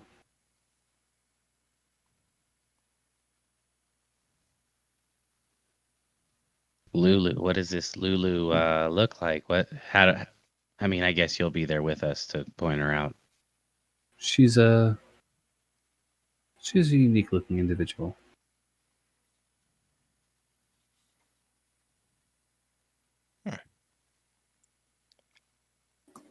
Mm, Vague, How so? almost ominous. Just the way I like it. I've heard stories about Lulu, but I can't quite remember them all. I'm sure you and Rhea probably have. Now, do you want to be on your way now? I'm ready to go. Is there? I mean, are there other places? Like, could we maybe stock up on things while we're here if we got money for it, or is it just books? I mean, don't get me wrong, I love the books, but if we're going to hell, I don't want to bring any of these precious things there. We don't really have much in Candlekeep. I mean, there's some sorcerers here. There's some, people like myself that do experiments, some scientists. I'm not really sure. What would you be looking for? I mean, I don't know anything really that could help us down there. I mean, I just got some new armor, but I don't know. Never mind, I guess. Healing potions, anything like that? Oh, those, yeah, those. We have, food and ales. I could go for a nail. Sure, I'd be happy to accommodate you. Yes, I can send for something. That wouldn't be a problem at all. Other than that, we just have the Temple of Agma,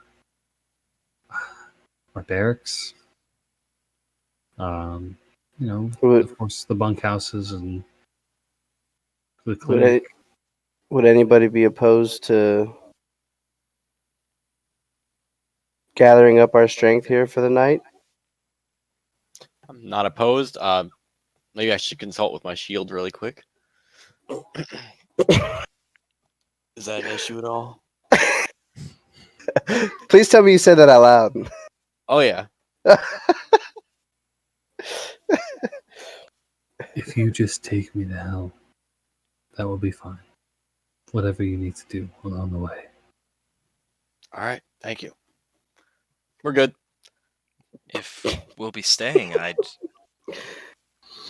love to take the opportunity to explore the books of these halls. I mean, this place is the stuff of legends. I mean, if we're all gonna march in an uncertain possible death, I'd like to, have this experience. Sure. We could certainly accommodate you for a night or so. Yeah, and what would each of you like to do? I mean, she'll offer up, the inn. There's, a bunkhouse there where you could just get some rest. There's, like I said, the tavern part of it, and where you get food and stuff. There's no real stores or anything in Candlekeep. There's no shops. Just other than that, there's scientists or sorcerers and stuff that kind of maybe working on different experiments. Silvira would probably be one of the top ones.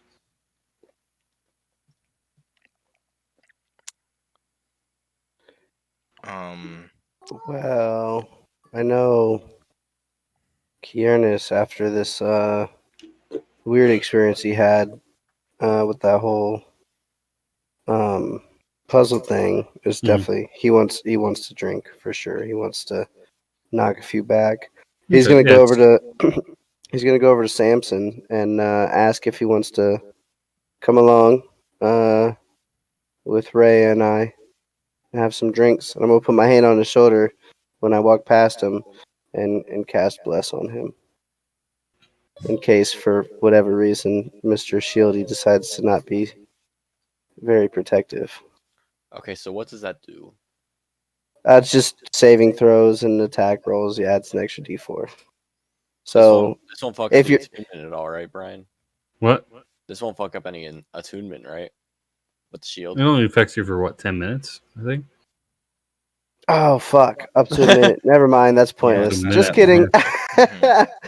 I guess I should have read that first. Yeah, well, I still pat him on the shoulder and ask if he wants to come with me. So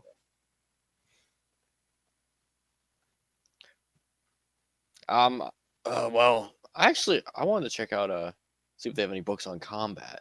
That'd be very interesting. You don't strike me as the reading type, Ray would say. Well, it's not exactly a reading. I just wanna He's trying. get We're better. teaching him. I know how to read. Damn it! I'm gonna. As a matter of fact, Hey, does I can read Infernal. Can you? your shield drink beer, Can- dude? Can you spell infernal? You know it. No, I can't. Spell Does your- Inferno. Wait, spell Infernal, like the word Infernal. Yes. Yeah. The word. Oh, I-N. I was making a joke. You said you can read.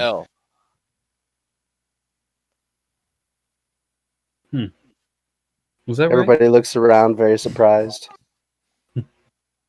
Like Was- what? Even his shield makes a comment. Oh, shut the fuck up. So he spells infernal and then looks over his shoulder and says, "Hey, shut the fuck up." I feel like the shield, after halfway through you spelling the word, it might have been like RNAL. Yep. He's had your back. Literally. I see what you did there. You got your bag. Wish my shield could fucking talk. I hear the dinner bells ringing. We should probably get down. Yeah, hungry. he's gonna head down and place a couple rounds of ales. That's what he wants. Before I go, do you happen to have any literature on Nebin, the great gnomish illusionist? Just even folklore. It doesn't have to be anything special. Oh, Nebin. I'm sorry, I can't say I've heard of him, but our researchers may be able to help you find something. I just want. Wait, I can't take any books out of here, can I? Oh, of course, if you have something suitable to offer in return. Well, I got this gun. I'm just kidding. That's mine. I'm sorry, what's a gun? It's just a name for this invention that I came up with. Oh. It shoots spells out of it. So far is all I can figure out. So it's like your focus. It's like a wand, kinda. But when I use it, I go pew pew. Pew, Quick question, Bill. Can you use catapult with that? No, because it requires, I believe, a dexterity saving throw for the enemy, so it doesn't get channeled through that arcane Okay. firearm. Damn, that sucks. Because that would be Dope though. that'd be really dope. Because then it's just the straight up gun. I mean, you can flavor it however you want, as long as you don't call it a gun. No, it's an acronym. It's the great. Unanimous. I'll get back to you on that. Unfathomable. I'll get back to you on that. Get back. Okay, yeah. Do you want? We should have some researchers look for. Look for that book on Nebin. You said. Yep. All right. Yeah, our researchers only charge. I think it's 50 gold to search the libraries for you. You know, on second thought, I'll just come back later. I'll get back to you on that too. Are you sure? Are we allowed to search the libraries ourselves? Of course. Yes. Feel free. Excellent. All right. So again, what do you guys want to do in this downtime? Bar. Okay. Yeah, Fillmore just wanted to find a book on Nebin because that was like his hero, that he looked up to growing up, and Mhm. maybe like would have maybe inspire some confidence in this journey he's about to be a part of. Sure. So he's gonna look around for a book as well. Yeah. Okay. Elliot, what's Samson doing? Yeah, he's interested in a book of combat. He wants to improve himself. All right. Can I have everyone that is looking for a book roll an intelligence check? So fuck. investigation. So do you want intelligence or investigation? Well, investigation is an intelligence check, but investigation. It's 22. Luckily, I have a +0 on both, so that's a 15. Well, that's pretty epic. That's a nat 1. So 5, but like. Is anyone going to hire a researcher to help them? I would, but damn, 50 gold's high. I mean, I think we literally don't even have that much yet. Oh wait, no. If you can. No, we figure do. some We got all silver that and all that silver. shit. Yeah. We almost have 50 in silver, Yeah. like 50 gold in silver. I gave all my money, or I left all that copper at the Tech and Tinker, You did. so I'm short like 17 gold maybe that I could have. Oh my god. It was a lot of copper. That's a lot of copper. Your pockets were heavy. Your 38-pound body It's about was 17 definitely copper. feeling it. It's about 17 gold in copper. Yeah. Okay. So, LA, what did you get? I'm sorry. 15. Likelihood of finding these books. Okay, and Dean, you said you're gonna head down to the bar. Yeah. You and Rhea? Yeah. She'll sit down at the bar with you. I don't think we should be wasting time doing things like this, drinking and waiting for whatever to happen to Eltera. Who knows where it's going on with it? So I have a question for you, Brian, before Mhm. I get into this conversation. About how long have I known Rhea? Like, I know we were together and when we were training or whatever when this whole Elturel thing happened. But as far as how long have we actually been? Partners? Yeah. Probably since you joined the Hell Riders, she would have been training with you. Okay. So she would definitely know my whole background then, basically, right? She'd have a good idea, yeah. Okay. Well, I'm just going through just what I saw. I just need to relax, and I don't think a couple hours of relaxation is going to speed or slow down this process anymore. You know, they always say you can't save the world in one day, right?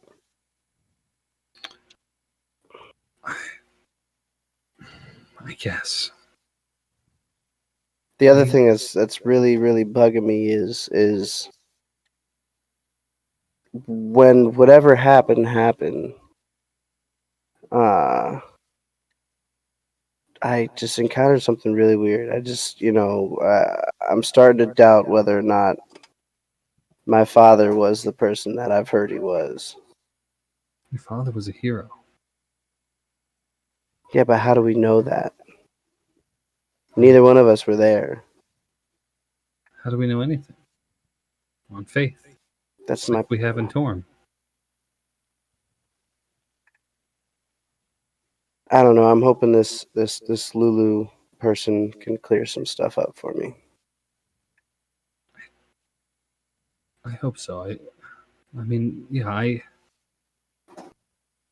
when that box flashed, all I saw was Elturel sinking again.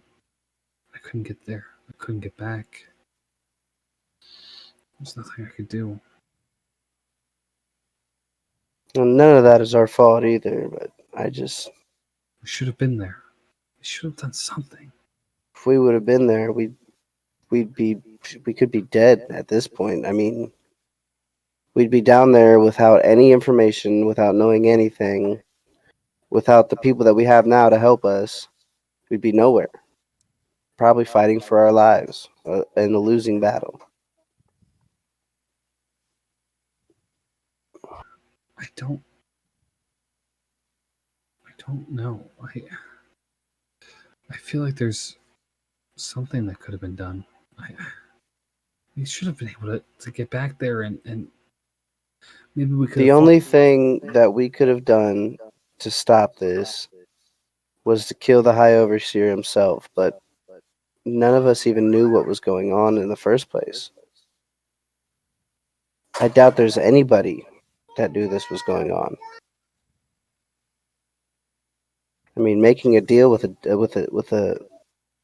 demon or a devil, it's not something you just go around telling people. It's, we just have to fix it. But we also have to make sure that we're clear in mind and body before we go and do something like this. We can't just jump into it. You're right. I fear for what's happened. A drink might help. And I believe your father was a hero. And I believe that Torm will guide us on this. I believe that we'll make it. As he always has. Indeed, brother. Hell yeah, brother. So then, while that conversation's happening, Brelin, you go looking for, book for any information related to anything in that realm of magic that you're researching, I'm imagining, right? Yeah, and I think he'd also kind of keep an eye open for perhaps any hidden lore or just any expansive books perhaps pertaining to the Raven Queen. Now, what does Rylan want to do with the Raven Queen information? Could you? So you rolled an investigation check already? Yeah, I rolled a big old 5, so You rolled a 1, I rolled a 1. Yeah, and I got a total of 5. which is pretty epic. I'll come back to you. Samson. I got a 15. Yeah. Yeah, during your venture around, there's several books on combat. Is there anything exclusive that you're looking for, or is it just kind of combat for dummies? No styles. I'm experienced. I ain't no dummy. I'm looking for different styles. Okay. Yeah, so after a bit of searching, you find a book. It's not very dusty. It's not very worn like some of the other books. It's not a heavily turned vine. The spine still cracks as you open it. And you see Sword Coast Combat, the basics. And you open it up, and as you begin paging through it, you start to read a story of a camp that eventually became a band of fighters. They would hold these underground fights for crowds, bare knuckle boxing, and eventually into weapon fighting. And as you're reading through it, you notice that this is more of a volume based on how the arenas in the Sword Coast started popping up. And you read about different heroes of the arenas and strong fighters and strong-willed people, including some names from Elturel that you would have recognized, some soldiers of Torm. Definitely some of the Elder Guard, troops that you've encountered. But no, you spend some time searching around and you don't really find any books on like how to fight in different combat styles. So that's the closest thing you're able to find during your search. Okay. Phil, you were looking for a book on Nevin. You find, after a brief time of looking around, you kind of notice that unlike Silvira's organization, the main halls are lined with books in some sort of categorized way. You managed to track down a section that seems to have a lot of information on, folklore, just old tales. And then, you're recognizing patterns. You're kind of searching around. Human folklore. All right. No folklore. Hey, all right. Found your area that you're looking for. All right. You pull a book out.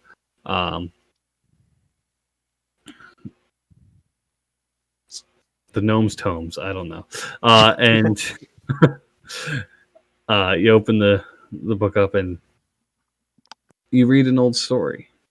It's actually one of the first ones you flip to. It's a tale about Nevin, who was able to fend bullies off and keep himself as a renowned gnomish adventurer, someone strong, someone powerful that came up from the gnomish race that you want to aspire to be just like. And through reading the story, you feel inspired and excited. And one of the things that crosses your mind is, even though that thing happened where your dad said that to you, and that whatever that was, he didn't mean that. That would never happen. You believe that now. The doubts kind of erased from your mind. The feeling of, my dad would never bully me like that, and Nevin would never take being bullied like that.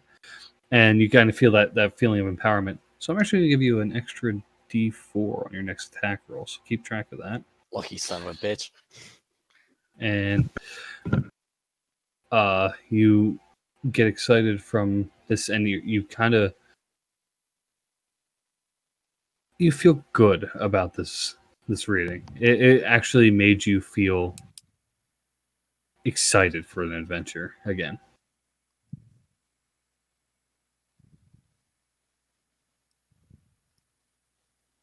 Cool.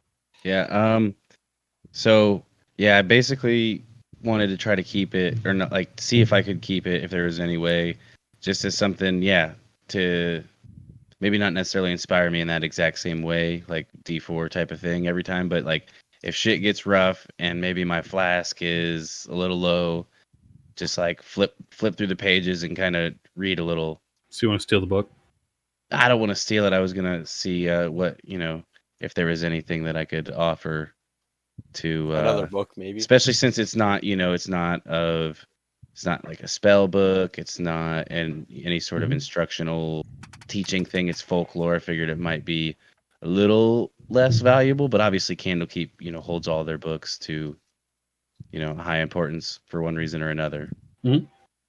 But Could you roll 1 an investigation check again, and 2 a perception check? investigation 18, perception 15. So, looking around, you do notice a sign. One of the walls reads, "Take a book, read it, learn from it, experience what the world of knowledge has to offer. If you take a book, replace it. Find a similar volume. If there's more than one, the book is yours." Is there more than one? Probably not. Is there more than one? Roll a D100 percentile die.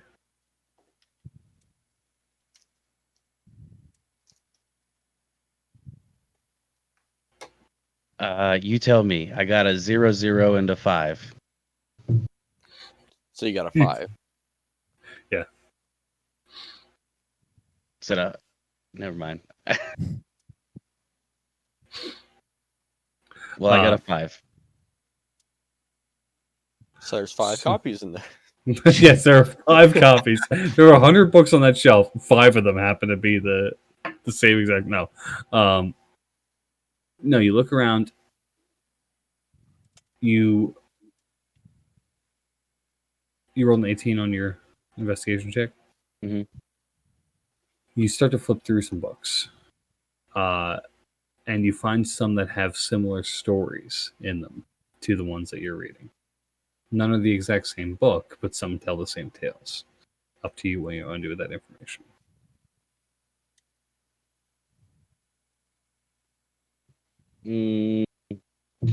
If there is like maybe at the beginning of one of the stories or something, like an illustration or something of Nebin, the great illusionist, gnome illusionist, can I try to rip it out? Give me a sleight of hand check. Oh God, I'm not good at these. I mean, that's a 17 plus probably 0. Plus 0, 17. All right, and you're being sneaky about it, so give me a stealth check. Not that there's people like standing guard immediately, but 7? Okay. 7? yeah. So you're not very quiet about the rip, right? So you grab the edge of the book. You don't have to scream about it at all. It's a full. All right, just careful.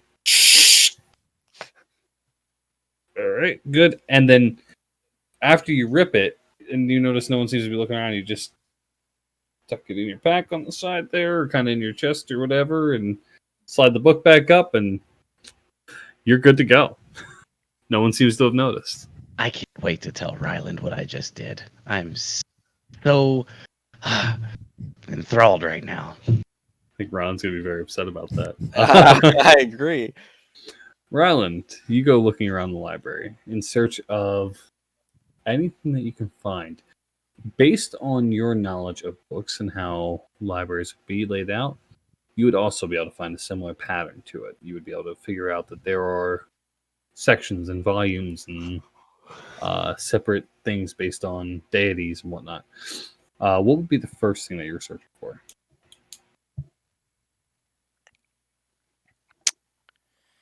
Yeah, I guess it probably would be something more related to the fields of magic, seeing that if he could find any, because necromantic knowledge isn't very easy to come by, but if Mhm. one place might have it. Oh, it would So, definitely be Candlekeep. I agree. yeah. Your search doesn't result in you finding anything on necromancy, but a book does catch your eye in the section on deities, Mhm. and you see it there, and it's labeled very plainly, the Raven Queen. Yes. He's going to take it very gently and with care, crack that cover open. Actually, no, he's going to examine the cover first, I guess, see what, if it's anything special. Yeah, so it's a black book with a purple embossing in the front of the cover. It would have a slight glimmer to it, and in it you would see these freckles of this cool raven-like pattern. Kind of flows down to the side of the book.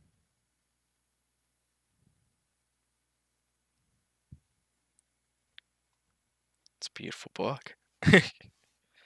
I think he'd kind of take that in, kind of, run his hand across it, feel like the texture, the way it changes and flows throughout the cover, and then kind of finally flip it open and see what lies inside. Right. How much time do you want to spend reading this book? Um, what time was it? Did I have a real It'd be general idea? later evening, probably mid-evening, 7 o'clock ish. Mm-hmm. Gentlemen, I'll be right back.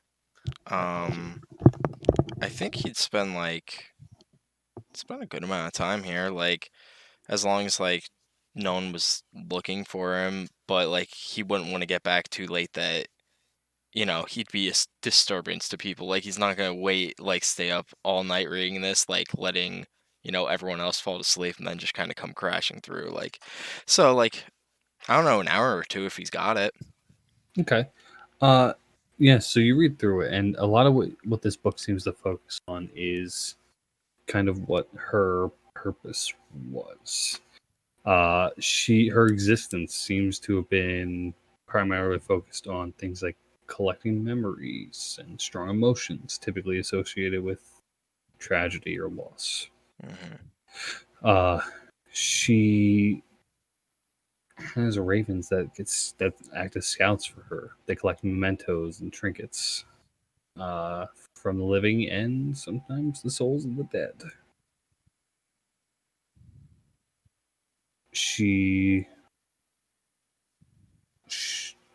You find out that there's weapons that she's been able to infuse with shadow magic.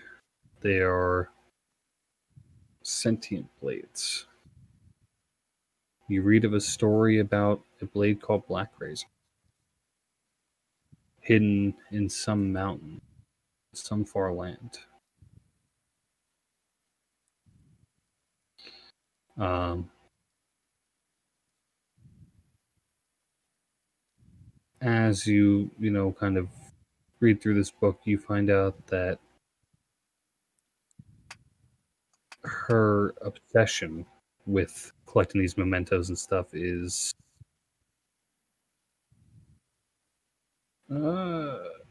one of her biggest issues. She's driven by figuring out people's lives and their sorrow. But as you're reading the book, more importantly, what's happening to you is you feel a strong pull mentally. It's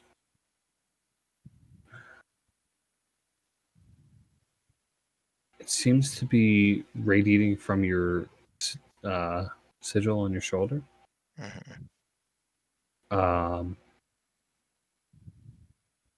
It feels like a dark shadow over you. but oddly enough, even though it's dark and shadow-like, the cold touch feels warm to you.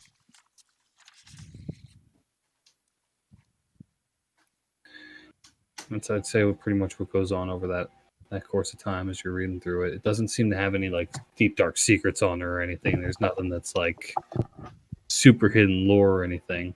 Mm-hmm. And you just know that she doesn't really appear as a physical form ever. So that shadow seems to speak volumes to you. Yeah, so back at the bar, you guys are hanging out, getting some drinks, getting some food. After a while, do you guys want to search for anything else? Do you guys want to do anything else while you're here in Candlekeep? Or No, I just want to fill up my flask. That's all.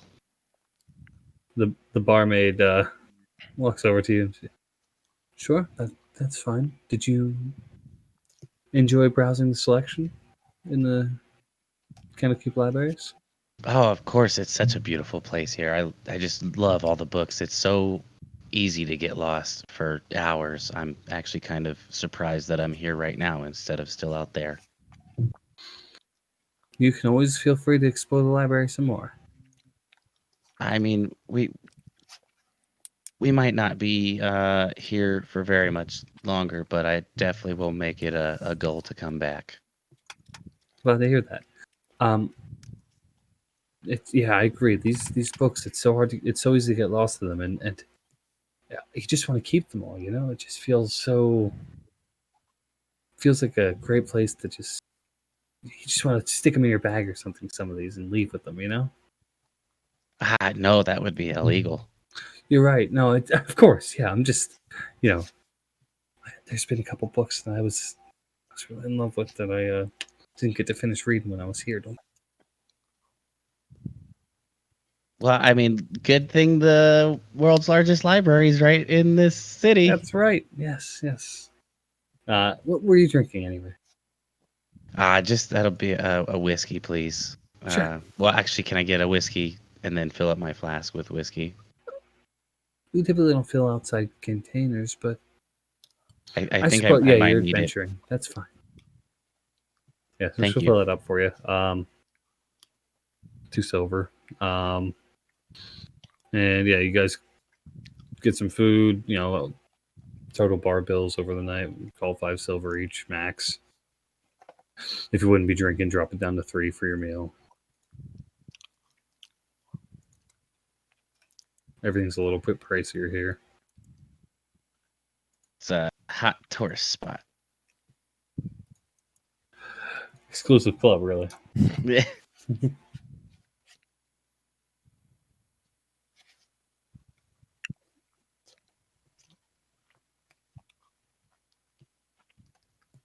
I think Samson's ready for sleep then. Otherwise. All right. Yeah, I think after the library, Rylan would have met back up with everyone, partook in the meal and everything, and then also been ready for bed, I suppose. Surprising then you opted to read about, hell or anything, or devils or demons, but Seemed I'll too take it. obvious. Right, yeah, all the stuff I had prepped. Might as well just throw out the window.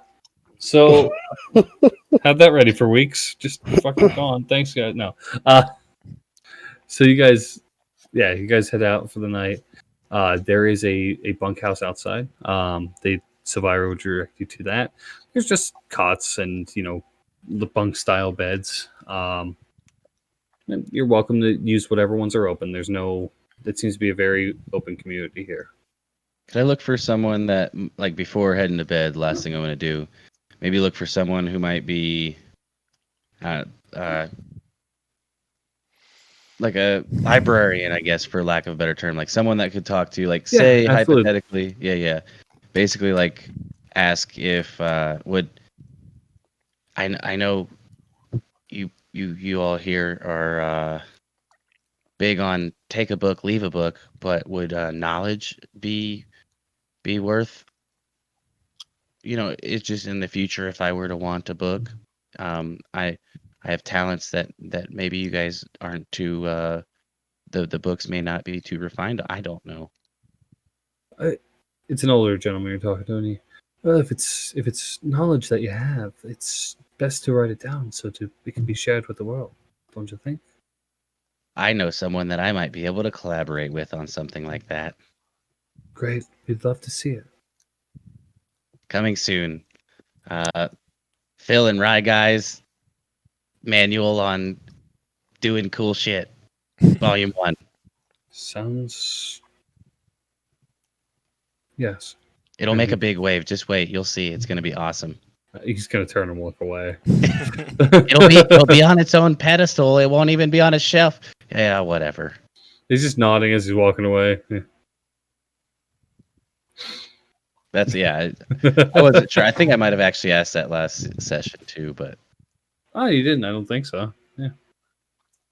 All right. So then, yeah, you guys head out from that. Anyone else want to do anything before I force you guys to go to bed?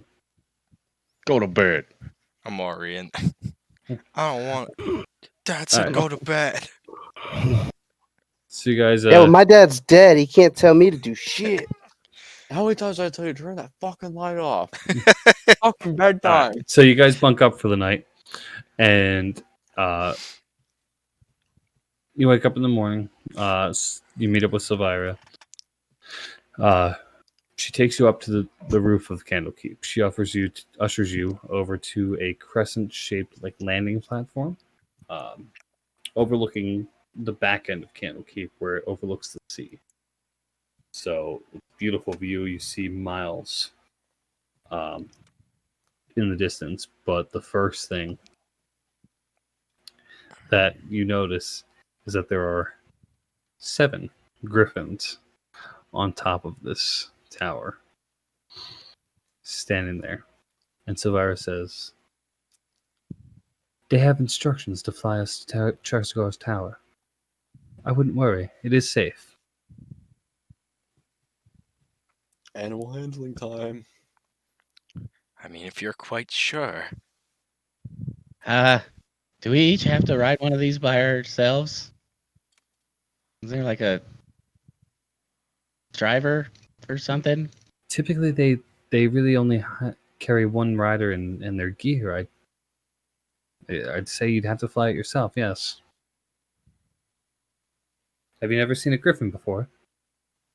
Have I ever seen a griffin before? It's up to you. Nope. All right, I've chumps, seen 'em in let's do books. this. They're majestic creatures, aren't they? Incredible. And you look at them, and I mean, Terrifying. they're super large, eagle-looking. They're not ugly birds. though. No. No, not ugly terrifying, but like could rip me to shreds terrifying. They have the face, the face and beak of a beagle, of an eagle. Look at these Eagle, yeah. guys. And good boy. They got the big old flappy ears too. and the feathers of a eagle as well, going down to the clawed front feet, the large wingspan. They are a large, monstrosity. They're probably about 10 feet, wide. Their wingspan is probably a little larger than that, actually, probably about 14, 15 feet wide. And their back half is that of like a large cat. Much like a lion in shape.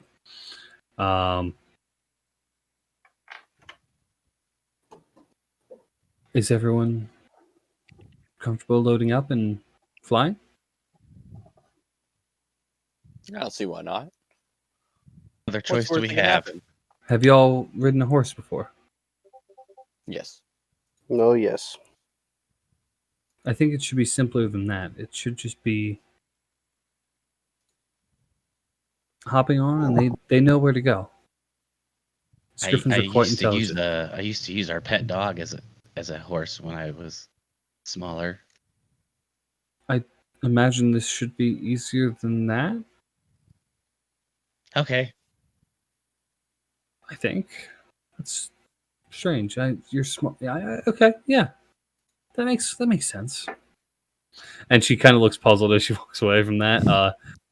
She shows you how to load up, your gear on them, kind of how to straddle everything over them, load up your equipment in different spots, how to tie things down. Helps you each get strapped up. So does Fallister Flisk, and he walks up. Well, this is where I thank you for your service, and I'm going to part ways at this time. I do have research I have to do for Survivor. I have things I have to work on myself. I wish you all luck on your journey, and I hope the best for you. You as well, sir. Rhea, if I may, I'm going to give you this, and he hands her this little golden trinket. It's appears to be just this golden, like almost winged looking thing with several points on it in different spots and some blue gems in the middle. And she says, "What is it? Just make sure you use it if you're in danger down there." She puts it in her pack and thanks him, and he kind of waves at you guys as you all mount up on the griffins, and he heads down the stairwell.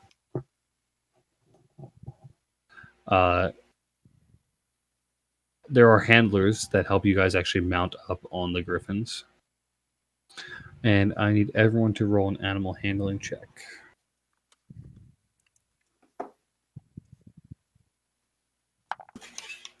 $17. Let's go. 15, baby. 10. Ryland falls off and plummets to his death. If Elliot, what'd you only. get? 15. Alright. If only. That's a All straight right. roll. I don't even have a fucking bonus on that shit. Yeah, me Neither too. do I I. got a 17 straight. I have a +1. No wisdom squad. Yeah. The handlers help you finish loading up. You hop onto these griffins. They hand you the reins. They whistle loudly, and then suddenly these griffins scream. They let out a large screech, all of them in unison. They take flight, and that is where we're going to end it. All right. All right. So, yeah, Ryland falls off in the next episode, actually. No, he dies. There's no cliffhanger on that one. When you're dead, Wow. you're dead. Wow, what a horrible session for me verbally. Wow. Bloopers, man. Oh man, that was horrible. That was brutal for me. I did too much talking this session. That's what it was. You wanted a Good big storytelling. RP section. Hey, I love it. Yeah, it's a good time. Character building. Do you like my my Brea at the very beginning? Yes, that was nice. Keep it going. I'm going to every chance I get. I hope you guys enjoyed that. That was a lot of 100% improv. I had zero things prepped for that first half of the session that we did tonight. So, and of course, you guys researched things that I wasn't prepared for either. Yeah. So thank you for that as well. Keep me on my toes. I should just know to prepare for everything. Prepare for everything and nothing. And nothing. Expect the unexpected. I did. That's why I prepared for more. Fillmore definitely will always go to trying to ease his anxiety before anything else. Yeah, I'm starting to grasp that. I think I could save you a little bit of stress here. So, like, think of the logical things that you'll need for a session, and then just Throw them don't out. do those because we're never Don't gonna do that, We're yeah. never gonna ask those questions, and we're never gonna look for that kind of stuff. You know, now just because you said that, Cole, though, I'm gonna start asking more, logical questions. You. There's no way you could do that. It's just not gonna be possible. But I guess we should wrap this stuff up, huh? Yes, we should. Yeah. Yeah. So anyway, thank you, Elliot, for reminding me that you think completely illogically all the time. Thank you guys for tuning in. I appreciate you guys watching us, joining us for this adventure. This week was, I mean, almost entirely off the cuff because there were just things that I had prepared that I didn't get Roll20 where it was just a bunch of crap that I didn't get working, and that's my fault. So I hope everyone still got to enjoy it, enjoyed the storytelling that we did this week, and hope you guys had some fun tonight as well. So in the meantime, if you're liking what you're watching, enjoying our story so far, please like, comment, subscribe, all that stuff. We are starting to see some more Smash subscribers that pop bell. up. Put the bell on so that way you get notifications, because I finally figured out what that actually means when people say that. So do that for us as well. And just check out our Dapper dealings every week. I mean, we really, really appreciate hanging out and you guys watching us have fun doing our hobby here. So with that being said, unless anyone has anything else, Nah. no? All good. Check out that poop ass. Poop ass. Until next time, stay dapper. Come on.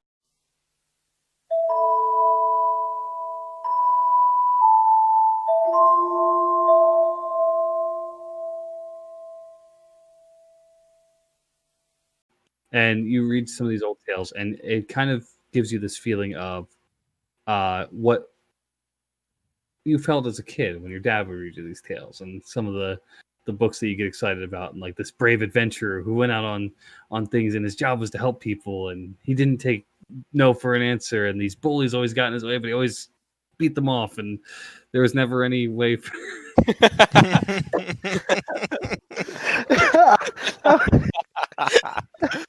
I was waiting wrong to see section. if anybody else was going to notice that. Just sitting here reading. I'm not Reading and looking for the I'm not looking for the romance novels.